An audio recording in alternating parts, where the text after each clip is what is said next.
인터넷에 떠돌아다니는 수많은 뉴스 기사. 아직도 포털에서 일일이 검색하세요?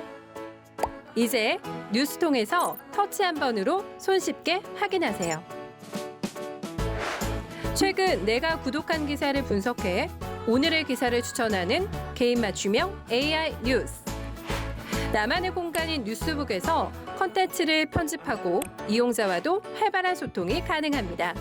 사진과 영상 자유롭게 이동하고 언론사 기자들이 실시간으로 업로드하는 동영상도 확인해보세요. 더욱 풍성하고 새로워진 뉴스통.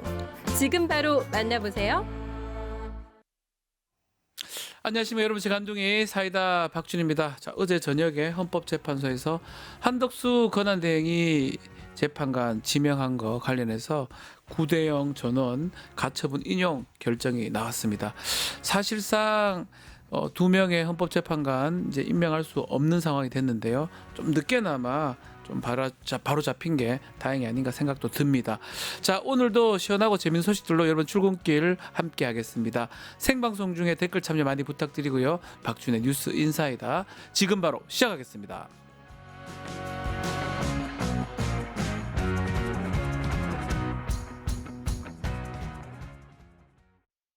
유튜브 구독하고 실시간 채팅과 댓글을 남기시면 매일매일 7,000TTCO를 드립니다.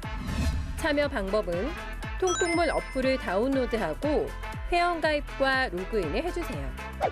마이페이지에서 나의 회원 고유 번호를 복사해주세요. 유튜브 구독 후 실시간 채팅이나 댓글창에 고유 번호를 한 번만 입력하면 준비 끝! 지금 유튜브 채팅과 댓글 쓰기 참여하고 7,000TTCO 받아가세요.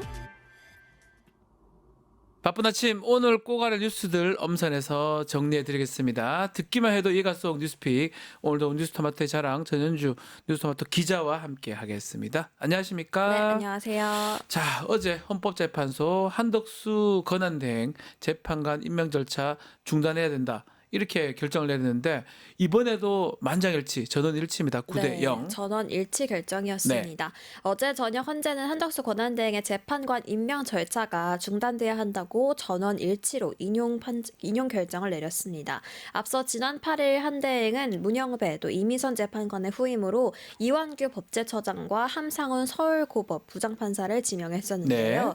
네. 이에 대해서 권한대행이 대통령 공식 재판관을 지명하는 건 권한을 넘어섰다며 이 효력정지 신청이 헌재 접수됐고 접수 8일 만에 한 대행의 재판관 지명 절차는 중단돼야 한다라는 결론이 내려진 겁니다. 헌재는 대통령 권한대행이 재판관을 임명할 권한을 행사할 수 있다고 단정할 수 없다면서 한 대행의 재판관 지명은 문제가 있다 이렇게 밝혔습니다. 자, 한덕수 대행이 내놓은 입장이 좀 놀라웠는데요. 단순한 의사표시에 불과하다, 법적 효력 없다, 그러면서 이 가처분 신청 각하되어야 된다, 이렇게 주장을 했던 것 같아요. 네, 이거에 대해서도 헌법재판소 조목조목 다 다뤘습니다. 네, 저도 이 한덕수 대행의 입장이 나왔을 때 기사 제목 보고 무슨 말인지 지명은 네. 아니고 발표는 했는데 임명은 지명은 아니고 뭐 이런 이상하게 얘기를 했었어요. 네, 기사 제목 보고 좀 놀라웠는데 한덕수 권한대행은 헌법재판관 지명 발표가 단순한 의사표시에 불과하다면서 법적 효력이 있는 공권력 행사가 아니다라고 주장을 했습니다. 즉 후보자 2명을 발표는 했을 뿐 발표만으로 법적 효력이 없다라는 건데요. 효력이 없기 때문에 기본권을 침해할 일도 없고 또 헌재가 가처분 신청을 각하해야 한다, 이런 논리를 펼쳤습니다. 하지만 헌재는 해당 주장을 전혀 받아들이지 않았는데요. 헌재는 한 대행이 임명 의사를 공표함과 동시에 그 임명 절차가 공식적으로 게시된 것이라면서 한 대행이 국회에 청문회를 요청하고 일정 기간이 지나기만 하면 후보자가 재판관으로 임명되는 거다, 이렇게 조목조목 지적을 했습니다. 네. 이 외에도 이 가처분이 기각됐다가 인용될 경우에 이완규 또 함상훈 후보자가 재판관으로서 관여한 헌재 결정 효력에 의문이 제기되며 헌재 심판 기능에 극심한 혼란이 발생할 수 있다라는 점도 지적을 했는데요. 그간 대다수의 헌법학자들은 이 권한대행의 대통령목 헌법재판관 지명은 이 현상 유지에 국한되는 권한대행의 직무 범위를 넘어선 위헌이자 월권이라고 지적해 왔었는데 어제 그 결론으로 헌재가 공식적으로 확인해 준 셈이 됐습니다. 그렇죠. 헌법재판소가 헌법을 최종적으로 해석할 수 있는 국가기관인데요. 그래서 이제 결론을 내려는 건데, 다만 앞으로 이 권한대행이 이 재판관 임명할 수 있는 거, 이 임명 권한 있냐, 이부 본안 판단 이런 것들 아직 하질 않았습니다. 네. 앞으로 어떻게 진행되는 겁니까? 네, 핵심 쟁점이라고 볼 수 있는 대통령 권한대행에게 네. 재판관을 임명할 권한이 있는지에 대한 판단은 어제 내려지지 않았습니다. 현재는 대통령의 권한을 대행하는 국무총리가 재판관을 지명해서 임명할 권한을 행사할 수 있다고 단정할 수 없다라면서 다툼의 여지가 있다라고 인정을 하는데 그쳤는데요. 네. 한덕수 대행이 권한대행직을 수행할 때까지 헌재가 헌법소원 본안 사건을 선고하면 재판관 임명 절차가 재개되거나 효력을 상실하게 됩니다. 하지만 이 대선까지 결론이 나오지 않을 경우에는 차기 대통령이 지명하는 후보자가 재판관으로 합류하게 되는데요. 네. 헌재가 이완규 또 함사원 후보자의 인사청문회 준비 절차에 착수하지 않은 점을 미뤄봤을 때 이 헌재는 대선까지 판단을 좀 미루지 않을까 이런 관측이 좀 우세해 보입니다. 그렇죠. 대선 47일, 6일 남았기 때문에 그 사이에 본안 판단이 나기 어렵다고 보고, 이 효력정지 가처분 효과가 계속 쭉 된다 그러면 결국은 후임 대통령이 네. 이 두 사람 지명 처리하면 그만입니다. 그래서 새로 임명해버리면 되기 때문에 그런 결론이 날 가능성이 높아 보입니다. 자, 현재 결정 보고 총리실 반응은 어땠어요? 네, 헌재 가처분 인용 결정 직후에 국무총리실은 한 줄짜리 짧은 입장만을 내놨는데요. 네. 헌재의 결정을 존중한다면서 본안의 종국 결정 선고를 기다리겠다 이렇게 밝혔습니다. 헌법소원 본안에 대한 판단이 남아있긴 하지만 이 재판관 전원일치로 가처분 신청이 인용된 만큼 총리실 내부에서도 사실상 조금 종국적 판단으로 받아들이는 분위기도 그렇죠. 감지되고 있는데요. 또 민주당은 당연한 결정이라면서 지명 처리를 촉구했고 국민의힘은 정치적 판단이다라면서 위험한 선례를 남긴 거다 이렇게 반발했습니다. 자, 다음 이야기로 넘어가 보겠습니다. 자, 윤석열 파면 이후에 어제 대통령실 압수수색이 됐는데 결국은 대치 끝에 무산이 됐네요. 네, 경찰은 어제 오전 대통령실과 경호처 사무실 네. 또 경호처장 공관 등에 대한 압수수색 영장을 제시하고 강제 수사를 시도를 했습니다. 하지만 10시간 반 동안 이 긴 대치 끝에 결국에는 빈손으로 돌아오고 말았는데요. 압수수색 대상은 대통령실 내 경호처 비화폰 서버, 공관촌 내 경호처 사무실과 경호처장 공관 등이었지만 결국에는 진입도 하지 못한 채 또 빈손으로 끝나게 됐습니다. 경호처가 압수수색 거부 근거로 내세운 이 형사소송법에는 국가의 중대한 이익을 해야 하는 경우를 제외하고는 압수수색 승낙을 거부하지 못한다라는 조항이 있기는 하지만 예. 경호처는 이번에도 보안구역이다라는 이유로 문을 열지 않았습니다. 대신 경호처는 경찰이 요청한 자료 가운데 자신들이 선별한 일부 자료만 임의로 제출하겠다 이런 입장을 내놨는데요. 이전까지는 사실 현직 대통령이 거주하고 있었던 공간이기 때문에 경호나 또 군사적 필요성이란 주장이 그래도 통할 수는 있었지만 현재로서는 경호 대상이 부재한 사저도 보안구역으로 과연 봐야 하는지 이런 의문점이 남아있는 상황이고요. 결국 이번 불발로 작년 12월부터 어제까지 6번의 압수수색 시도가 모두 불발됐습니다.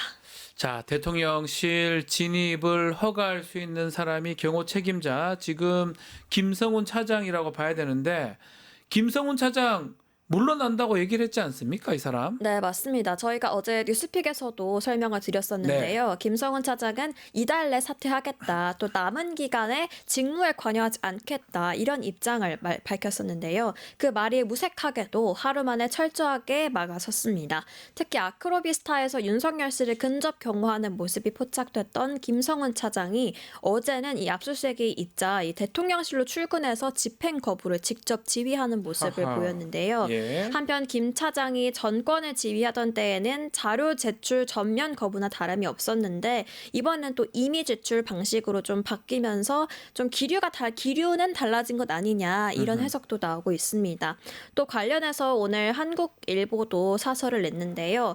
수사 방해 개입 의혹이 짙은 김성훈 경호처장에 대한 직무 정지와 강제 수사가 시급하다 이렇게 주장을 했습니다. 네. 그러면서 이 범죄 피의자가 경호 대상도 없는 빈 공간에서 자기 관련 사건 증거를 철통같이 지키고 딱 그래 있는데 보이잖아요. 네, 누가 그 진위를 의심하지 않을 수 있겠냐라면서 지금도 증거인멸이 이뤄지고 있을 개연성을 배제할 수 없다 이렇게 적었습니다. 가만 놔두면 안 될 것 같은데요. 끝까지 법 질서를 무시하는 거 아닌가 이 생각도 듭니다. 자, 의정 갈등 얘기도 짧게 다뤄보겠습니다. 자, 1년이 넘게 지나고 있는데 학교를 떠났던 의대생들 복학은 하고 있는데 수업 거부는 이어가고 네. 있습니다. 자, 정부가 내년도 의대 모집 인원 증원 이전 수준으로 확정을 했습니다. 네, 맞습니다. 의대를 운영하는 40개 대학 총장들은 어제 회의를 열고 내년도 의대 모집 인원을 증원 이전인 3,058명으로 동결하자고 합의를 했습니다.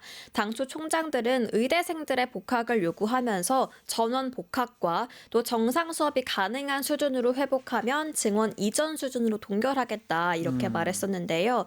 현재 대부분 의대생들이 복귀를 하긴 했지만 수업 거부 등 정상 수업이 가능한 수준은 아님에도 이런 결정이 내려졌습니다. 네. 양호봉 의대 초장협의회장은 더는 시간을 지체할 수 없는 데다가 복귀를 통한 의학교육 정상화가 더 중요하다 이렇게 설명을 했고요.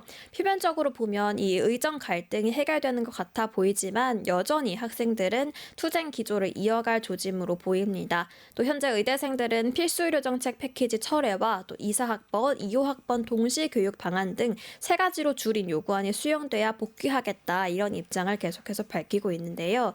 그러다 한 발 물러선 총장들은 수업 거부 학생들에게는 철저히 학칙을 적용하겠다 유급 방침을 다시 한번 재확인해주기도 했습니다. 자, 뭐 좀 이런 거 좀 발화되려면 시간이 좀 많이 걸릴 것 같습니다. 자, 대선이 다가오면서 대선 주자들의 발언 중에 짚어볼 만한 발언 또 장면 소개해드리는 코너 속의 코너 대선 말말말 오늘 또 해보겠습니다. 오늘은 어떤 장면 소개해 주실 겁니까? 네, 오늘 준비한 영상은 네. 홍준표 후보 관련한 영상을 준비를 했는데요.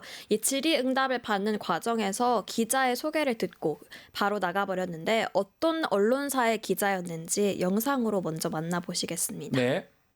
언론사 어디신지 말씀하시고요. 성함 말씀하시면 저희가 질문 네. 드려서 답변하실 수 있도록 저분한테만 말씀해 주세요. 답변하고 내가 갈게 그럼. 자, 기자님 어떤 기자님 손 들어주실까요? 예. 자, 먼저 하시죠 그러면. 네, 오늘 말씀 너무 잘 들었습니다. 저는 뉴스타파라는 언론사의 홍여진 기자라고 합니다. 네. 됐어. 네. 내가 저 아니, 왜 입틀막을 하십니까? 아니, 그러시는 게 어찌 질문 끝까지 듣고 가십시오. 자, 이렇게 해서 특정 언론사의 질문만 회피하시는 게 어디 있습니까? 가버렸어요. 뉴스 타파라고 하니까 가버렸네요. 네, 맞습니다. 네. 이 장면은 홍준표 후보가 경제정책 비전 발표를 한 뒤에 질문을 받는 과정에서 생긴 일입니다. 발표 후 홍 후보는 질문은 이병태 교수의 해라라고 하자 기자들 사이에서 정치 현안 물어봐도 되냐, 직접 답변 듣고 싶다 이런 목소리가 나왔었는데요. 그러자 홍 후보는 그럼 모르는 건 옆에서 답변해도 되냐라고 양해를 구한 뒤에 질문을 받기 시작했습니다. 하지만 질문한 기자가 이 뉴스타파 소속이라는 걸 알고는 황급히 자리를 떠나는 모습이었는데요. 기자회견 진행을 맡은 이 MBC 아나운서 출신 이성재 대변인은 필요하시면 따로 요청 주시면 후보님과 이야기 나눠보겠다라면서 너무 기분 나빠하지 마시고 저희도 송구하다면서 상황을 정리하는 모습이 연출됐습니다. 자, 이성배 대변인 추가 해명을 했다고 하는데 그 해명 자체도 논란이라고 하는데요. 어떤 내용입니까? 네, 맞습니다. 특정 언론에 대한 차별이자 이 비민주적 태도라는 비판에 이 이성배 대변인은 정치인에게 이 절제된 거부도 역시 표현의 자유에 포함된다라면서 비판을 피하지 않겠으나 왜곡된 선동에는 응답하지 않겠다라고 답변을 했습니다. 또 그동안 보여온 왜곡 허위 프레임을 반복하는 매체 입장까지 논쟁에 뛰어드는 건 좀 적절하지 않다 이렇게 밝혔는데요. 네. 뭐가 악의적 왜곡과 허위 프레임의 반복이냐라는 질문에 이 대변인은 그동안의 뉴스를 찾아보면 알 수 있다라고만 답하면서 모호한 대답만 남겨놨습니다. 기자들은 질문하는 게 직업이에요. 그 질문을 못 받을 것 같으면 정치를 하지 말든가 혼자 살든가 해야지 납득을 할 수가 없습니다. 자, 뉴스타파 이야기 나온 김에 이 이야기도 해야 될 것 같아요. 권성동 원내대표 뉴스타파 기자한테 네. 폭력을 행사했는데 이거는 영상을 보고 이야기가 가야 될 것 같습니다. 국민께 죄송하다는 국민께 죄송하다는 현수막을 붙이지 않습니다. 나를 취재하러 왔지 않았기 때문에 질문할 수 있지 않습니까? 질문할 수 있지 않습니까? 12월 3일 비상개혁 해제 결의에 표결에 참여한 국민의힘 의원이 18명이었습니다. 찍지 이게 마세요. 책임을 다하는 모습은 아닙니다. 한 말씀 부탁드립니다. 뉴스타파하고는 네. 안 하니까 그냥 가세요. 아니요, 뉴스타파도 언론사입니다. 언론에 말씀해 주실 책임이 있으십니다. 한 말씀 부탁드립니다. 언론사가 아니에요. 뉴스타파는 그거는 의원님 생각이시죠. 지라시지. 뉴스타파 취재 응하지 않으니까 가세요. 아니 너희들 여기 있어. 도망 못 가게 언론의 자유 잡아. 없습니까? 언론의 자유 없습니까? 저희 헌법에 보장된 권리입니다. 뉴스타파는 언론 아니에요. 그건 의원님께서 생각하시는 거고요. 지라시예요. 자, 뉴스타파입니다. 저기도. 네, 공교롭게도 해당 영상에 네. 나오는 기자도 뉴스타파 기자였습니다. 어제 두 영상 모두 다 뉴스타파 기자였는데요. 권성동 원내대표가 질문하던 이 뉴스타파 기자의 손목을 잡고 끌고 가는 그러니까요. 모습이 연출이 됐습니다. 이뿐만 아니라 뉴스타파라는 매체 자체를 뭐 언론사가 아니고 찌라시다라고 칭하거나 또 여기자를 향해서 도망 못 가게 잡아두라라고 반말로 지시하는 장면도 담겼는데요. 네. 뉴스타파는 이 권성동 원내대표를 향해서 해당 기자에 대한 폭행과 상해는 물론 뉴스타파에 대한 명예훼손 혐의로 고소할 예정이다라고 밝혔습니다. 그렇습니다. 기자는 질문하는 직업이에요. 우리 전주 기자도 마찬가지고 그 질문을 하는데 그 질문이 뭐 어렵습니까? 어려운 질문도 아니에요. 그 질문을 답하지 않으려고 뭐 국회 언론 담당관 미디어 담당관 나오라고 네. 그렇게 얘기를 하질 않나. 출입 못하게 막아라 네. 얘기를 하질 않나. 기자의 손목을 잡아가지고 성범죄에 갔다는 저는 생각도 들기도 하고요. 의도가 어쨌든 간에 글쎄요. 이게 지금 세상에 가능한 얘기인지 찌라시라고 비하하고 하질 않나. 정말 여당은 아니지만 국민의힘 원내대표가 이런 행동을 하는 게 납득하기 어렵습니다. 홍준표 후보 또 권성동 원내대표 그 입틀박 언론관을 두 분께서 윤석열하고 다 보여주신 것 똑같아요. 같아요. 네. 예, 똑같아요. 자기 듣기 싫은 얘기는 안 듣겠다는 거잖아요. 못하겠다 하면 되는 거예요. 근데 나가거나 아니면 상대 안 하려고 하는 거잖아요. 이게 어떻게 정치인의 행동입니까? 납득하기 어렵습니다. 법적인 조치가 꼭 필요하지 않을까 생각을 해봅니다. 자, 오늘 뉴스픽 여기서 마무리하겠습니다. 전윤주 기자 감사합니다. 네, 고맙습니다. 저는 잠시 후에 용가라 사대로 돌아오겠습니다.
김용남 전 의원 함께하겠습니다. 안녕하십니까? 네, 안녕하세요. 자, 헌법재판소가 어제 저녁에 결정을 내렸습니다. 권한대행의 재판관 지명 이거 안 된다. 전원일치 결정이었는데 어떻게 보셨습니까? 일단 그 가장 많이 알려진 네. 것은 국회 쪽에서 낸 권한쟁의 심판 그리고 가처분이었잖아요. 네. 근데 거기서 그 가장 문제가 됐던 게 이른바 당사자 적격이 있느냐, 청구인 적격이 있느냐 그 네. 문제였거든요. 그래서 이게 사안은 상당히 상식 바뀌고 네. 이 말도 안 되는 일인데 법률적으로 다툴 때는 일단 당사자 적격이 있어야 되잖아요. 그렇죠. 그래서 대통령 몫이기 때문에 국회에서 내는 게 저게 어렵지 않을까 그랬는데 마침 이미 헌법소원을 그 전에 작년 12월에 제기해 놨던 그 본인이 헌법소원 재판을 헌법재판소에서 받아야 되는 입장에 있는 그 변호사분이 네. 내 재판받을 권리 침해당한다 이러면 자격 없는 재판관들이 임명되면 그러면서 그 변호사가 내니까 이 당사자 적격 문제가 없어져 버린 거예요. 잘 풀린 거예요, 사실은. 적격을 넘어가는 게 사실 법률 얘기지만 저걸 못 넘으면 본안 판단 자체조차 못 그렇죠. 받거든요. 그래서 이른바 청구인 적격 문제가 해결되면서 그 다음부터는 그냥 일사천리로 어떠한 이견도 없이 가처분 인용 결정이 난 거죠. 네. 자, 인용이 났고 또 아마 18일이 퇴임이니까 네, 빨리빨리 진행을 해서 저녁이라도 그냥 결정을 내렸던 것 같거든요. 네, 그렇죠. 자, 일단 총리실은 가처분 결정 존중한다 이런 입장은 내놨는데 책임을 좀 져야 되는 거 아닙니까? 아니 그런데 누가 봐도 이거는 뭐 헌법이나 다른 어려운 법률 문제를 꺼낼 필요도 없이 상식에 어긋나잖아요. 그러니까요. 아니 다른 것도 아니고 내란 수괴 혐의로 파면당한 사실상 그 파면 선고의 이유는 이게 사실상 내란이라고 인정한 거잖아요. 네. 뭐 모든 행위에 대해서. 그런데 그 사람의 이른바 최측근 가장 오래된 친구를 바로 헌법재판관 후보로 지명을 한다. 이게 상식 바뀐 거죠. 저는 뭐 솔직히 말해서 이런 말 조금 그런데 국민들 매긴다는 느낌이 들었었거든요. 아니 그러니까 정말 뭐 한번 해보자는 거야. 해보자는 거예요. 내란 그러니까. 선고가 떨어졌는데 그 사람의 개인 변호사든 또 공범일 가능성도 있는 그 법제처장을 임명한다. 뭐 판사도 아니에요. 법제처장 그러니까요. 임명한다. 그게 납득하기 어렵잖아요. 아니 그러니까 정말 진짜 한번 해보자는 거냐? 뭐 이런 거지. 네. 그러니까 뭐 그 상식 밖의 행동에 대해서는 네. 그래서 한덕수 지금 권한대행이 퇴임 이후라도 어떠한 형태든 책임을 지게 되지 않을까 싶어요. 져야 된다. 자, 그 이 임명 때부터 지명 때부터 계속 돌았던 게 한덕수 대망론이었거든요. 뭐 불출마한다 하다가 출마한다 하다가 제대로 된 얘기는 없습니다. 근데 대정부 질문은 안 가고 지금 광주, 울산 이런 데도 가고 있고 어떻게 봐야 됩니까? 행보는 완전히 출마하는 행보죠. 광폭 행보 아닙니까? 그렇죠. 지방 간다는 게. 지방도 꼭 그 사업장별로 그러니까 어떤 대규모 공장이나 이 제조 시설 중심으로 지금 다니고 있잖아요. 그거 대선 행보랑 비슷한 거 아닙니까? 그렇죠. 그러니까 네. 평생 양복에 넥타이만 입었던 한덕수 총리가 네. 이제는 그 작업복 내지는 근로복 형태의 사진을 자꾸 만들어내고 있단 말이죠. 누가 봐도 이건 출마하는 행보예요. 네. 그런데 그것도 사실 상식 바뀌죠. 말이 안 되지 않습니까? 말이 안 되죠. 그러면 출마하려면 공무원 사퇴 시한 전에 사퇴를 하고 출마를 해야 되는데 대선을 관리하라고 권한대행을 맡겨놨더니 본인이 선수로 뛰는 것도 명분이 없을 뿐만 아니라 네. 그리고 한덕수 총리가 이 상황에서 왜 출마를 해야 돼요 도대체? 그렇기도 하고 경쟁력이 있나요? 저는 그 부분도 의문스럽거든요. 없죠. 다만 글쎄 뭐 국민의힘은 제가 보니까 네. 그 연세가 좀 많은 후보일수록 그 당내 지지도가 높게 나와요. 김문수 후보라든지. 그러니까 김문수, 홍준표 그 전에 예. 불출마 선언을 했습니다만 뭐 오세훈, 한동훈 이렇게 보면 연령순으로 순으로 지금 나오고 나오네요. 예를 들어서 오세훈 시장의 빈자리에 나경원이나 안철수 의원이 들어가도 역시 연령순이고요. 그 순으로 보면 그래서 51년생인 김문수 전 장관을 꺾기 위해서 49년생인 한덕수 총리가 출마하려고 하나 뭐 이런 생각도 들고. 참 신기합니다. 한덕수가 지금 나오려면 무소속으로 나와야 되고요. 국민의힘 그렇죠. 경선 시작됐잖아요. 네. 또 일각에서는 그렇게 무소속 나온 다음에 국민의힘 경선 통과한 사람하고 두 사람 단일화시키는 방법 얘기가 나오는데 네. 그렇다면 한덕수는 부정성으로 지금 올라가 있는 상황으로 봐야 되잖아요. 그렇죠. 그러면 경선을 뭐하러 합니까? 아니 그리고 참 이것도 좀 신기합니다. 우리가 이른바 단일화 뭐 이런 거 네. 할 때 기업의 인수합병도 마찬가지입니다만 이른바 시너지 효과라는 거를 기대하면서 그런 걸 하는 거잖아요. 그렇죠. 그래서 2+2가 4가 아닌 예. 5나 6이 될 것을 기대하면서 그런 단일화도 하고 뭐 기업 간에 한 몸이 되는 인수합병도 하는 건데 문제는 이른바 한덕수 출마설 내지는 대망론이 나오면서 가뜩이나 경쟁력이 약한 국힘 후보들 간의 경쟁 중에 국힘의 어느 후보가 최종적으로 후보가 되더라도 예를 들어서 뭐 에너지가 한 2는 나올 거를 기대를 했다고 하면 이게 지금 1밖에 안 나오게 1밖에 안 나오죠. 됐어요. 왜냐하면 관심도가 아무래도 떨어졌거든요. 그러니까요. 아니 여기서 최종 뭐 4, 2, 1로 결선까지 해서 뽑히더라도 그게 끝이 아니잖아. 예선이에요. 네. 본선이 아니에요. 그러니까 결선도 아니에요. 여기서 누가 되든 나중에 단일화하게 되면 한덕수 총리하고 또 단일화 네. 돼야 최종 후보가 되는 거니까 관심도가 뚝 떨어졌어요. 완전. 네. 그러니까 국힘이 민주당에 비해서 유일한 장점은 당내 경선이 그래도 좀 흥미롭다는 거였는데 그게 유일한 장점이었는데 스스로의 유일한 장점을 지금 반토막을 내버렸어요. 그러니까요. 그러니까 2+2가 4 이상 5, 6을 기대했다면 지금은 일단 2+2가 아닌 거야. 한쪽이 1밖에 안 돼. 1밖에 안 된다. 우리 또 김용남 의원님 잘 예측하시니까 한덕수 권한대행 나옵니까 안 나옵니까? 한번 예측해 주십시오. 끝까지 저는 가면. 저런 행보를 보이고 있음에도 불구하고 출마 못할 가능성이 높지 않을까 싶어요. 약간 그 공무원 오래 했고 우리 반기문 전 사무총장 보면 좀 알지 않습니까? 정말 지하철을 한두 번 타고 그냥 못했거든요. 아니 근데 그때 반기문 사무총장은 여론조사의 부동의 1위였어요. 압도적이었어요, 사실은. 압도적 1위였어요. 예. 그러니까 누가 봐도 유엔 사무총장을 막 끝내고 귀국하는 반기문 사무총장이 대선 후보가 되면 대선은 이길 거라고 예측하는 사람들이 많았던 상황이에요. 맞습니다. 그러니까 그 캠프에 막 이 사람 저 사람 많이 가고 외교부 후배들도 다 가 있고 그랬죠. 네. 그럼에도 불구하고 얼마 못 버티고 야 이거 정치 아무나 쉽지 하는 거 않다. 아니구나. 그만두셨잖아요. 그래서 이른바 쉽게 털리고 그냥 네. 드랍하셨단 말이에요. 예. 근데 지금은 한덕수 총리가 여론조사 몇 프로 나와요. 그리고 누가 봐도 안 되는 판이란 말이에요. 네네.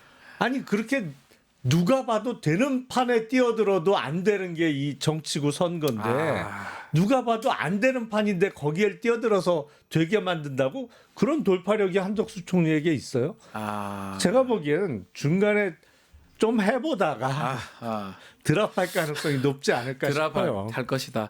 근데 지금 단계로는 하고 싶어하는 것 같아요. 아니면 지금 하려고 거는 하는 것 그렇죠. 같아요. 완전히 출마하는 네, 행보죠. 예. 근데 이제 어떻게 진행될지는 5월 한 3일까지는 시간이 있는 거잖아요. 사퇴를 해야죠. 한 달이니까.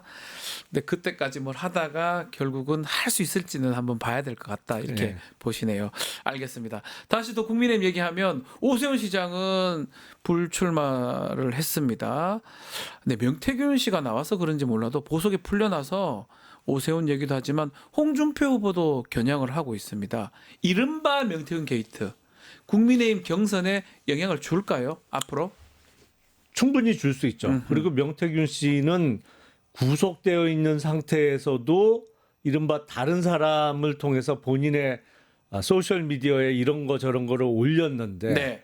이제는 본인이 나왔어요. 나왔으니까 본인 쓰더라고요. 계속 자기가 막 콜로세움이다, 네. 사자다 이러고 뭐 그냥 썼더라고요. 바로 하면 되잖아요. 예, 예. 근데 명태균 씨와의 어떤 인연이나 그동안 같이 일을 해온 거는 사실은 오세훈 시장은 홍준표 전 시장에 비하면 대단히 짧죠. 짧은 기간. 짧은 딱 서울 인연이죠. 시장 재보궐선거 그때 만난 것 그러니까 같아요. 2021년 4월에 있었던 서울시장 보궐선거를 앞두고 그 전으로 네. 잠깐의 인연인데도 타격감이 어마어마했단 말이에요. 근데 홍준표 시장은 훨씬 오래됐죠. 맞습니다. 네. 예. 그리고 홍준표 시장의 아들, 뭐 아들 친구 그리고 홍 시장의 최측근 그 주변 사람이 이런저런 그 일들이 많았잖아요. 거의 다 연결이 돼 있는 것 같은데. 예.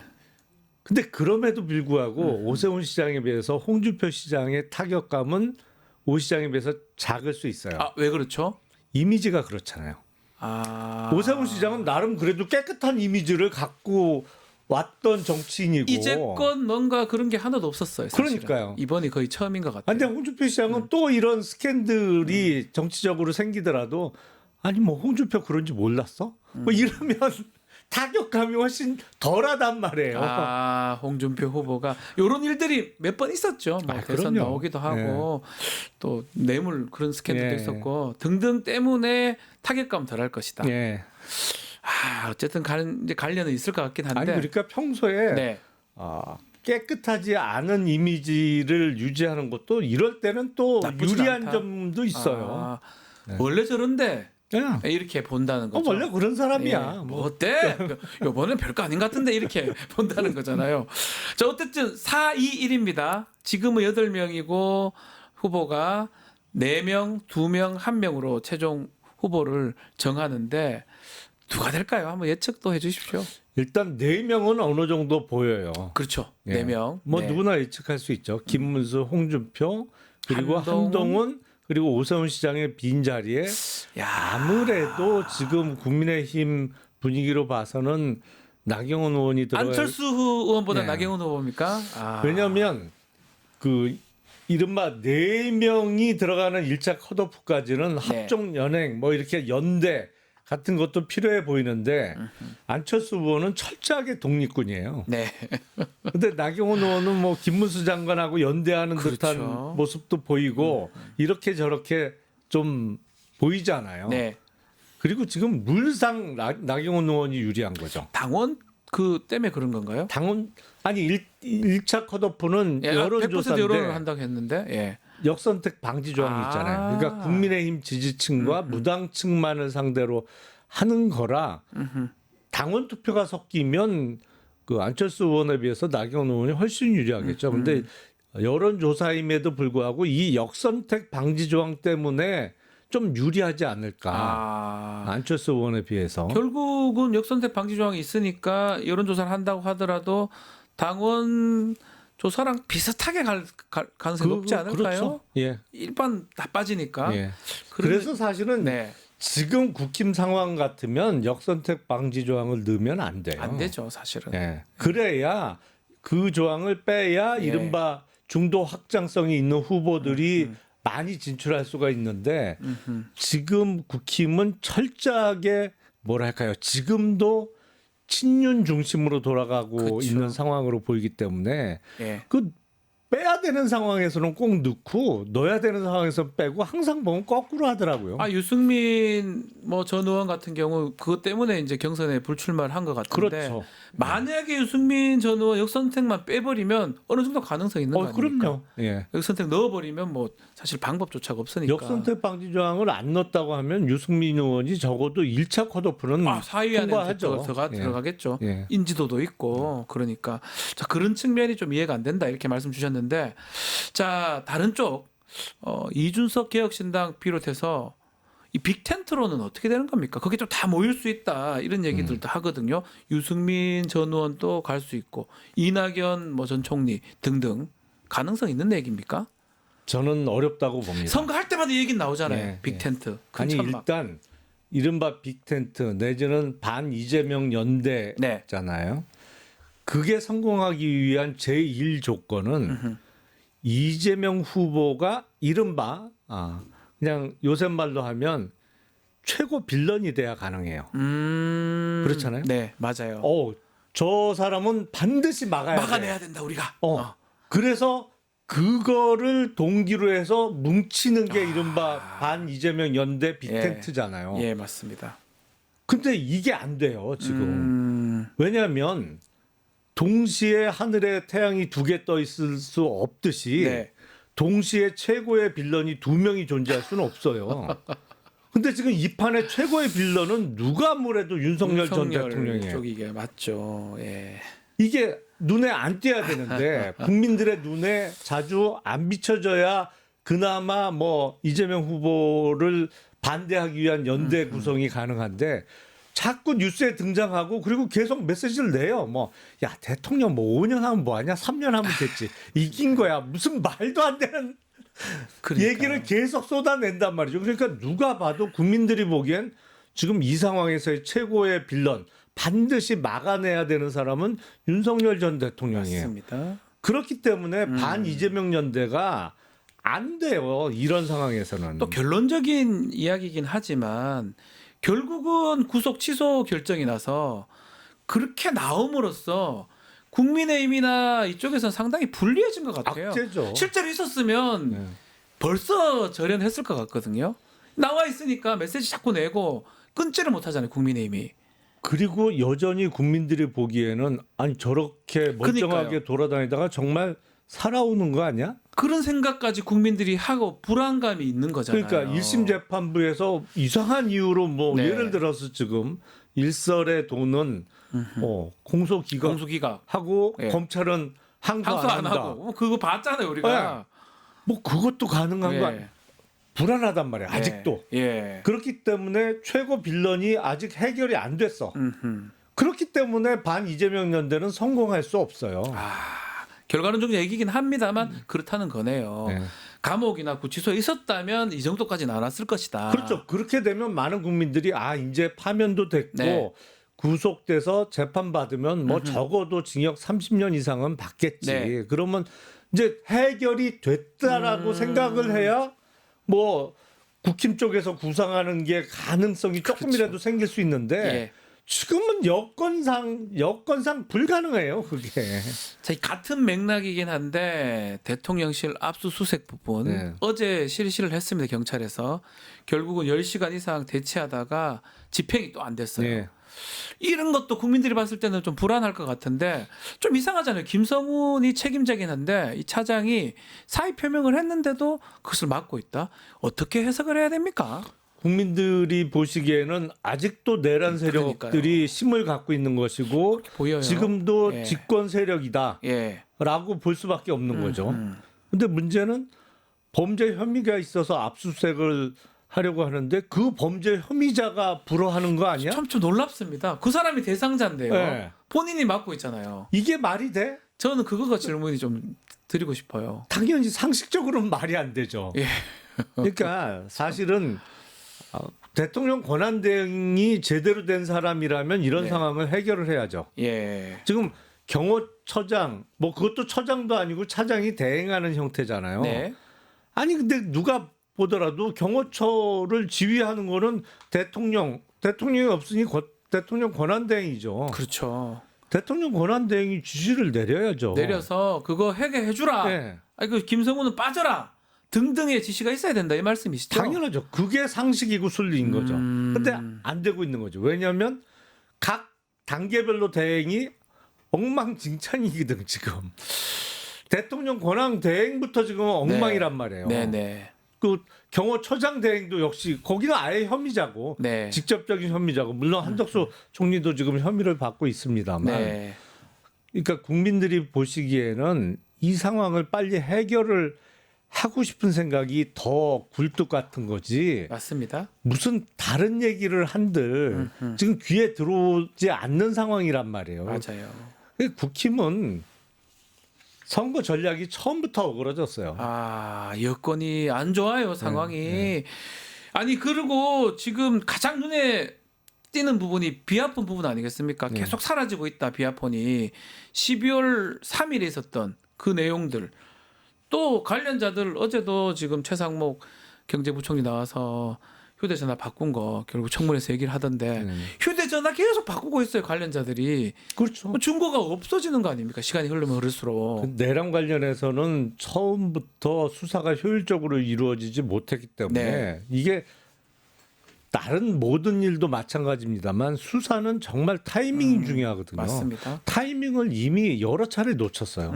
지금도 이 시간에도 증거는 인멸되고 있는 거고. 네네네네네. 사실은 수사가 일단 수사 기관의 의지의 문제도 있는 것이고 그리고 여전히 집권 세력은 내란 세력이다.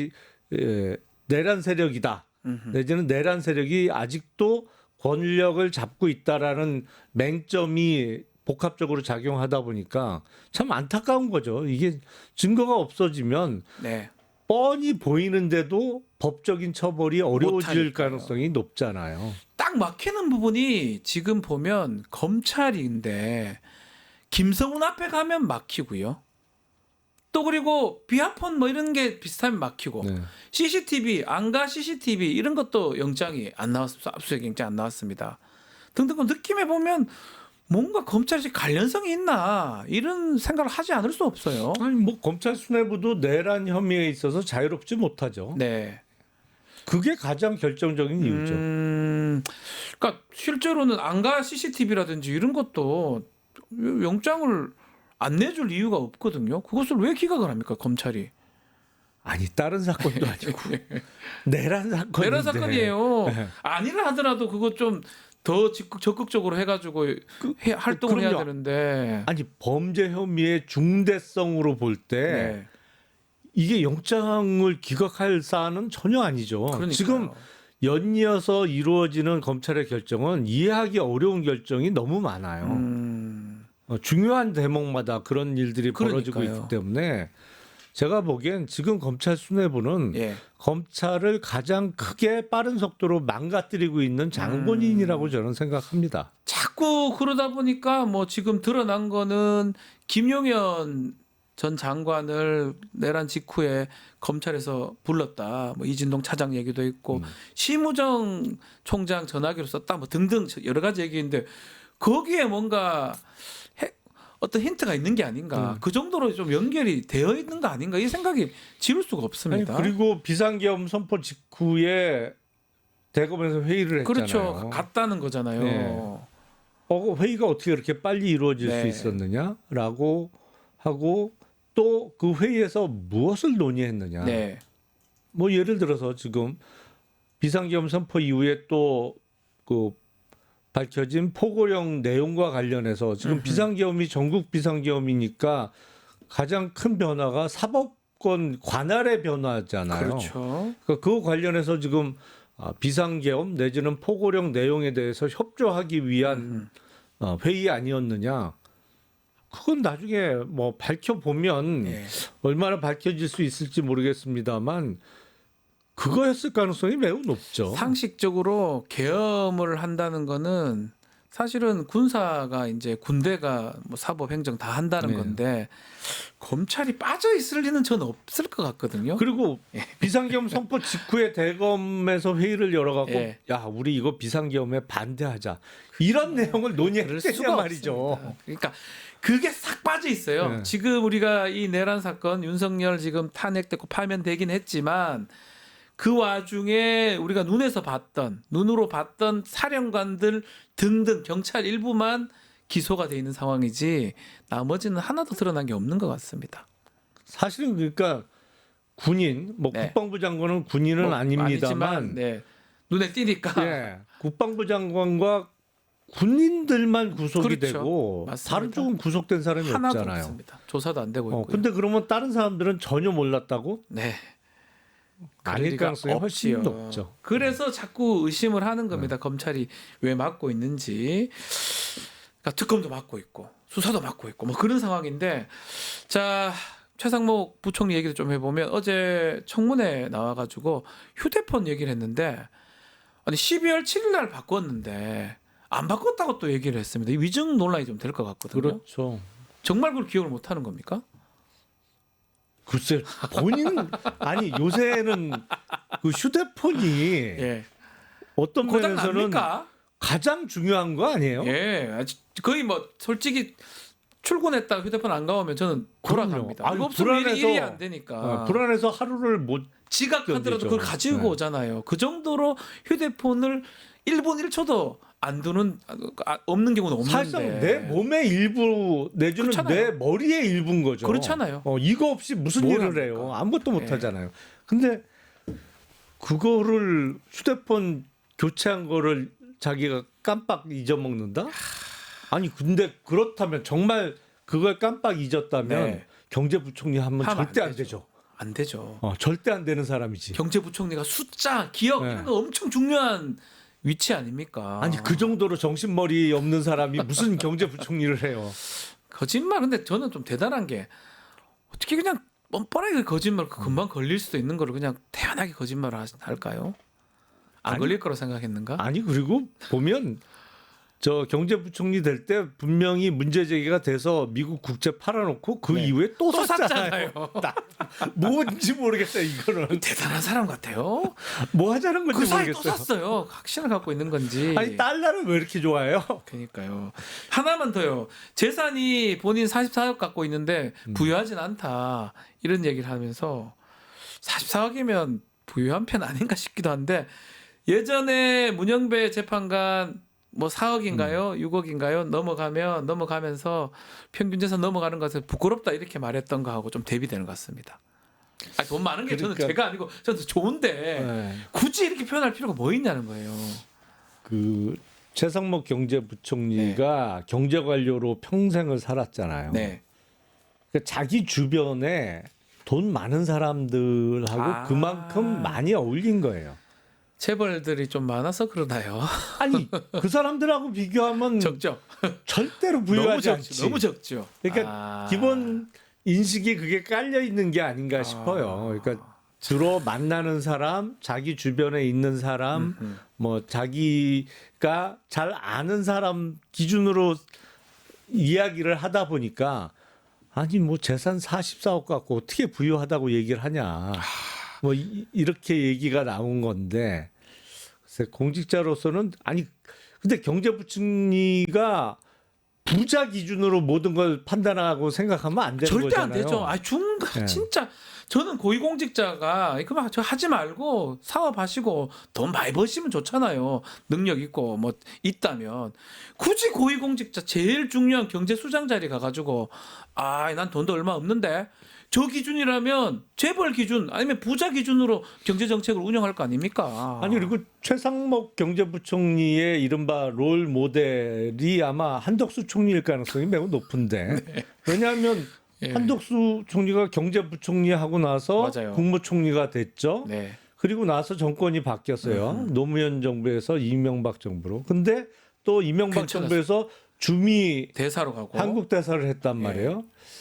그리고 제 기억에는 아마 그 사이에 무역협회장도 무역협회장도 했어요. 하고 되게 중요한 자리인데 또 뭐 김현장에서 네, 변호사도 하고 뭐 고문도 하고 네, 네. 고문하면서 기사 딸린 차에 기관 카드도 좀 썼을 거고 그러다가 또 국무총리를 하고 있단 말이에요. 지금은 대통령 권한대행을 또 하고 있습니다만 근데 최상목 경제부총리의 롤 모델이라고 생각되는 한덕수 총리에 비해도 최상목 총리는 재산이 적어요. 많이 적네요. 그러니까 그랬다 이게 적네. 적긴 적네. 그러다 보니까 이제 나는 너무 가난해. 네.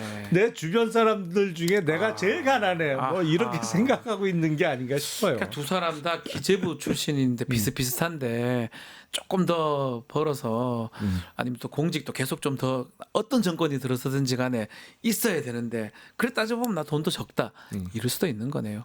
저는 안타깝습니다. 고위공직자면 돈보다는 말이라도 저렇게 하면 안 되는 거 아닌가 싶거든요. 아유, 놀랍지도 않아요. 경제부총리가 계속 하지 말라 그러는데도 달러 채권 달러를 왜 삽니까? 그리고 원달러 환율은 아니 요새 사실은 달러 값이 국제적으로 보면 많이 떨어졌습니다. 예. 달러 인덱스라고 이제 그걸 기준으로 보면 거의 10% 가까이 떨어졌어요. 네. 그만큼 원달러 환율이 떨어졌으면 지금 1,350원 밑으로 내려갔어야 돼요. 그렇죠. 사실은. 근데 이 일 터지니까 1,500원 올라갈 뻔했잖아요. 큰일 날 뻔했잖아요. 사실은 1,300원 정도 돼야 되는 원달러 환율이 그나마 예. 달러 값이 워낙 많이 떨어지니까 원달러 환율도 조금은 떨어졌습니다만 다른 나라 통화 대비 떨어진 거에 비하면 미비해요. 그러니까 그러니까요. 이 달러 값이 계속 높다는 거는 그만큼 원화 값이 싸다는 얘기잖아요. 네. 싼 게 다 이유가 있는 거예요. 네. 경제부총리가 원화값 올릴 생각은 안 하고 계속 달러 채권 아니, 사는데 자기가 달러 뭐. 체크 사니까 문제 아닙니까? 원화 기준으로는 돈 벌었죠. 알겠습니다. 자, 오늘 말씀은 여기까지 듣겠습니다. 김용남 의원과 함께했습니다. 감사합니다. 네, 감사합니다.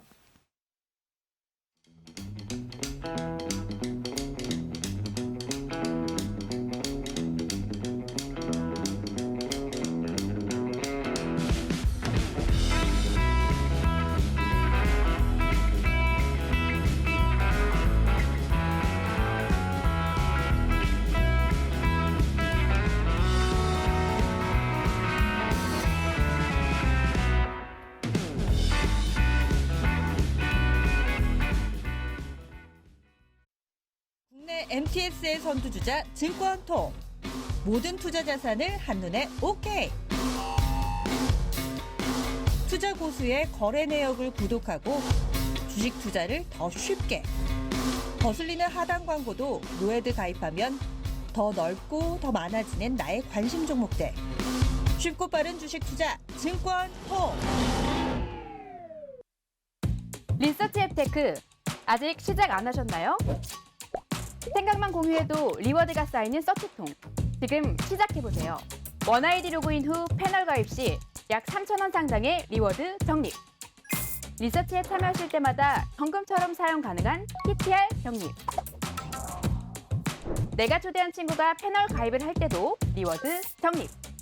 지금 바로 서치통에서 우리 지역, 우리나라의 사건, 사고들에 대한 리서치에 참여해주세요. 동갑내기 변호사 셋이서 풀어보는 정치와 법 이야기 이슈 삼합 시간입니다. 오늘도 김필성 변호사, 신유진 변호사 함께하겠습니다. 안녕하십니까? 안녕하세요. 네, 우리 신 변호사님 기분 좋으신 것 같아요. 네, 기분이 좋습니다. 왜요? 어제 헌법재판소에서 가처분 인용돼가지고 그 이후로는 조금 진짜 한시름스럽다. 네네. 미소가 글쎄요, 그래요. 그 얘기는 잠시 후에 다시 좀 해보기로 하고요. 자, 공식 질문 들어가 보겠습니다. 두 분께서 한 주 동안 관심을 가졌던 뉴스 하나씩 짚어주시면 좋을 것 같습니다. 김필성 변호사님. 네네.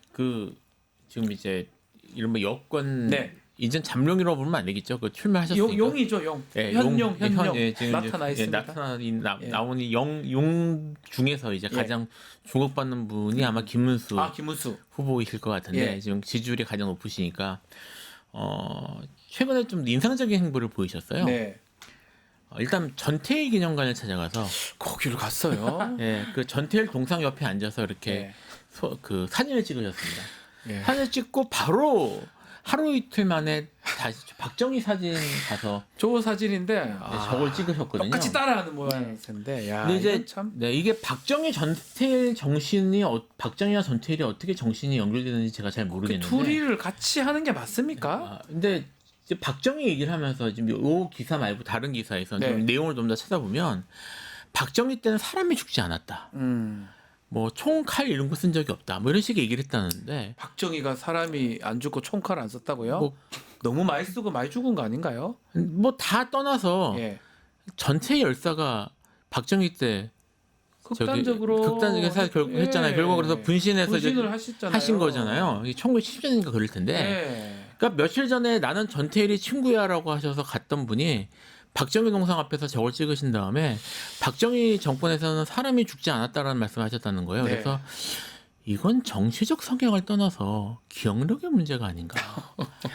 이게 그 직전에 전태일 동상 옆에서 컨셉 사진을 찍지 않으셨다면 박정희 때 억울하게 죽은 사람은 없다. 뭐 이런 식의 강변할 수 있을지 모르겠는데 가서 나는 노동자를 위해서 싸웠던 노동자 친화적인 이런 식의 이미지를 찍은 다음에 박정희하고 저걸 찍고 그리고 박정희 전태일 정신이라고 얘기를 하니까 무슨 얘기를 하는 건지 알 수가 없더라고요. 그러니까 저렇게 대충 저렇게 해도 지지하는 사람이 있어서 그런 건가요? 암만 생각해봐도 뭐가 맥락이 맞지 않잖아요. 맥락이 맞지 않잖아요. 그래서 이런 사건, 이런 현상을 이 김문수 과거 도지사 시절로 되짚어 보면은 갈지자를 거잖아요. 너무 큰 갈지자를 긋고 있는 갈대의 순대. 갈대의 순대라고 표현하는 분이 있더라고요. 네네. 순대다. 도지사인데요. 갈대의 순정이라는 노래를 좀 패러디해서, 패러디해서 갈대의 순대. 이 정도로 표현하면은 재밌지 않을까. 앞으로 또 선거운동 어떻게 할지 한번 지켜보기로 하고요. 우리 신유진 변호사께서 짚어보신 또 눈여겨보신 정치 이슈 뉴스 어떤 겁니까? 저는 최상목 경제부총리 참 재밌는 사람이다. 정말 이렇게 재밌는 사람일 수가 없다. 어제 질문에서 계엄 직후 폰 바꿨냐, 휴대폰 바꿨냐, 안 바꿨다라고 말을 합니다. 안 바꿨다라고 말을 하는데 바로 휴대폰 기기 변경한 이게 지금 자료가 있는데 지금 무슨 이 자료가 잘못된 거냐라고 하니까 계엄 직후 바꿨는지 안 바꿨는지 제가 날짜를 잘 몰랐습니다라고 하면서 이건 명백히 자기가 안 바꿨다라고 말을 한 거는 지금 완전 반대되는 말이거든요. 그렇죠. 정말 어떻게 이렇게까지 위증 아닙니까? 위증이죠. 어떻게 이렇게까지 할 수 있을까 싶은데 휴대전화를 안 바꿨다. 안 바꾼 거를 모르는 바꾼 거 안 바꾼 모르는 사람이 있나요? 그러니까요. 있나요? 근데 이제 그랬던 것 같아요. 이 문건이 정확하게 있는지 없는지를 모르잖아요. 대답을 할 때는. 근데 이제 얼마 전에 비화폰 받았죠? 라고 했을 때 부동산 의원이 질문했을 때 받았다. 근데 받았다고도 말을 안 했어요. 보니까 가지고 있더라고요. 제가 한 말씀만 드리면 이렇게 막 첨언하려고 그러는 거예요. 그러니까 가지고 있다 없다가 아니에요. 보니까 가지고 있더라. 그리고 대통령의 지시 문건. 계엄 그렇죠. 당시 지시 문건이잖아요. 쪽지냐 A4 용지냐 그 지시 문건도 자신은 끝까지 쪽지라고 표현을 하고 어저께도 나왔지만 이게 A4 용지를 아무리 접는다고 이게 쪽지가 됩니까? 라고 했는데도 자기가 받은 건 쪽지다. 펴보지 않았다. 열흘 뒤에 물어봐도 그때까지도 자기는 무슨 내용인지 모른다. 비상입법기구 예산 편성, 국회 운영 예산 끊어라 이런 거를 자기가 열흘 동안도 안 봤다라는 게 말이 안 돼요. 그러면서 이 최상목 경제부총리 아닙니까? 경제부총리.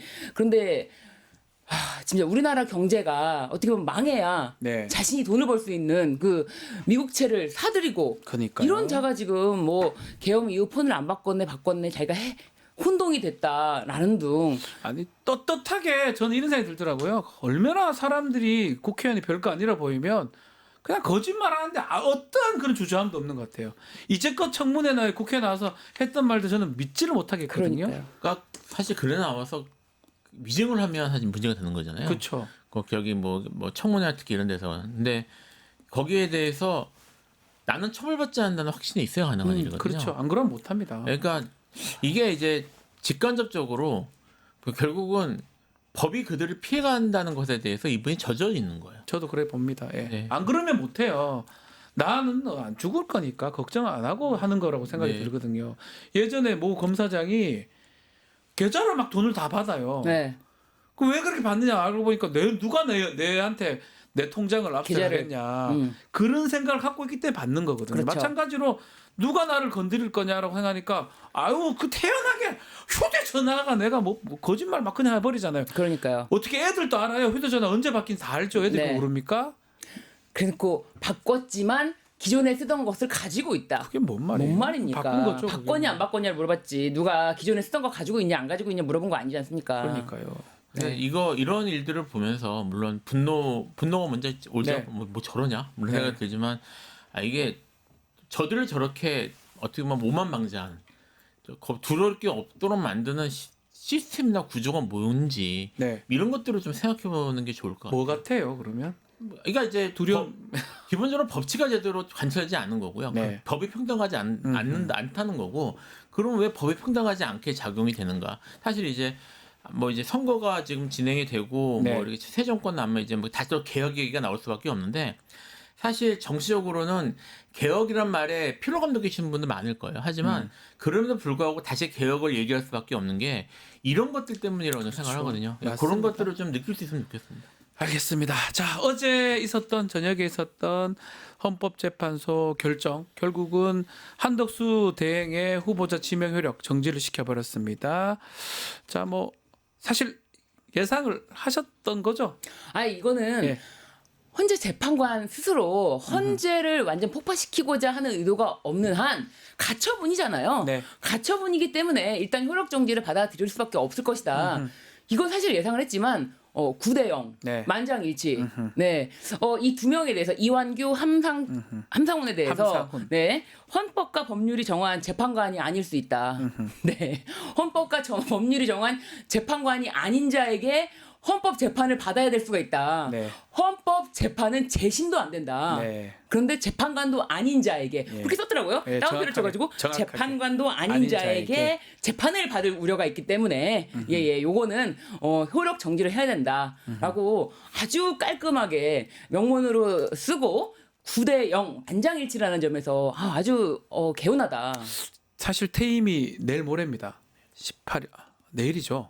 내일입니다. 내일입니다. 오늘까지인데 사실 근무라고 보면 늦어도 오늘 정도 날 거다. 근데 하루 더 빨리 저녁에 결정이 났는데 말씀처럼 만장일치이기도 합니다. 어떻게 보셨습니까?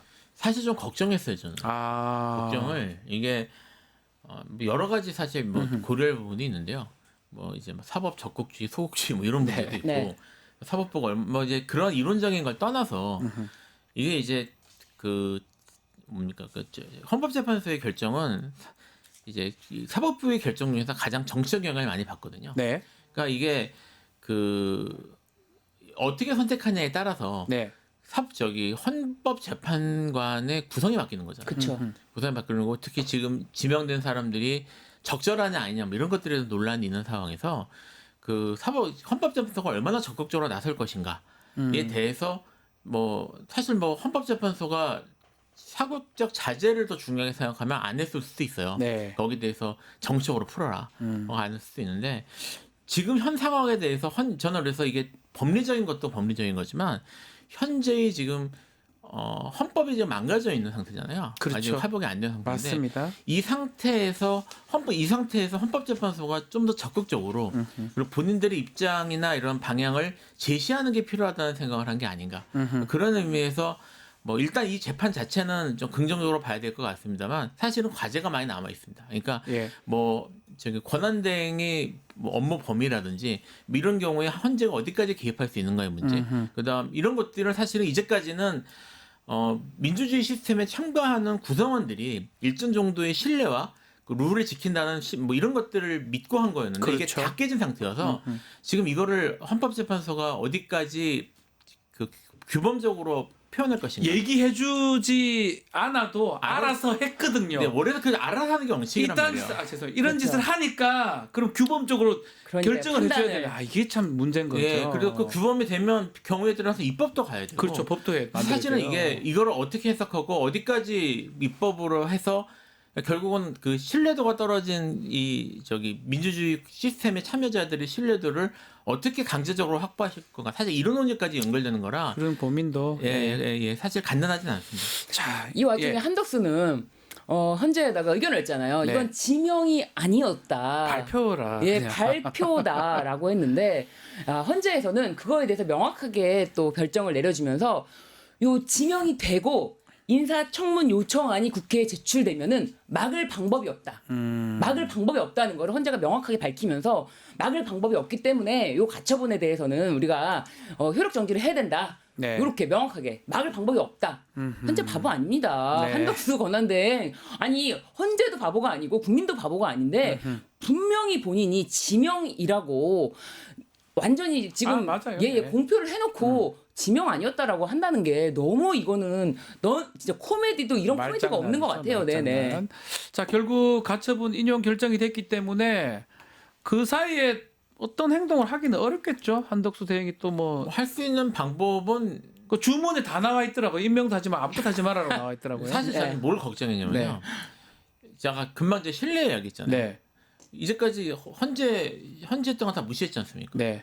뭐 가처분은 모르겠고 나는 임명할 거야라는 식으로 나올 실제로 마건직 재판관 그렇게 했지 않습니까? 결정 무시하고 마음대로 했지 않습니까? 저는 사실 그거를 좀 걱정을 했어요. 오히려 이제 그렇게 되면 정말 룰이 다 깨지는 건데 뭐 어차피 깰 거 다 깼으니까 난 끝장. 그러면 이제 진짜 웃기는 데 여러 얘기겠죠. 만약에 2명이 되면 그래서 임명이 되면 그럼 들어가려고 그러면 헌재 재판관들이 막아야 돼요. 오지 말라고. 완전히 이제 뭐 이건 웃기는 일도 아니게 되는데.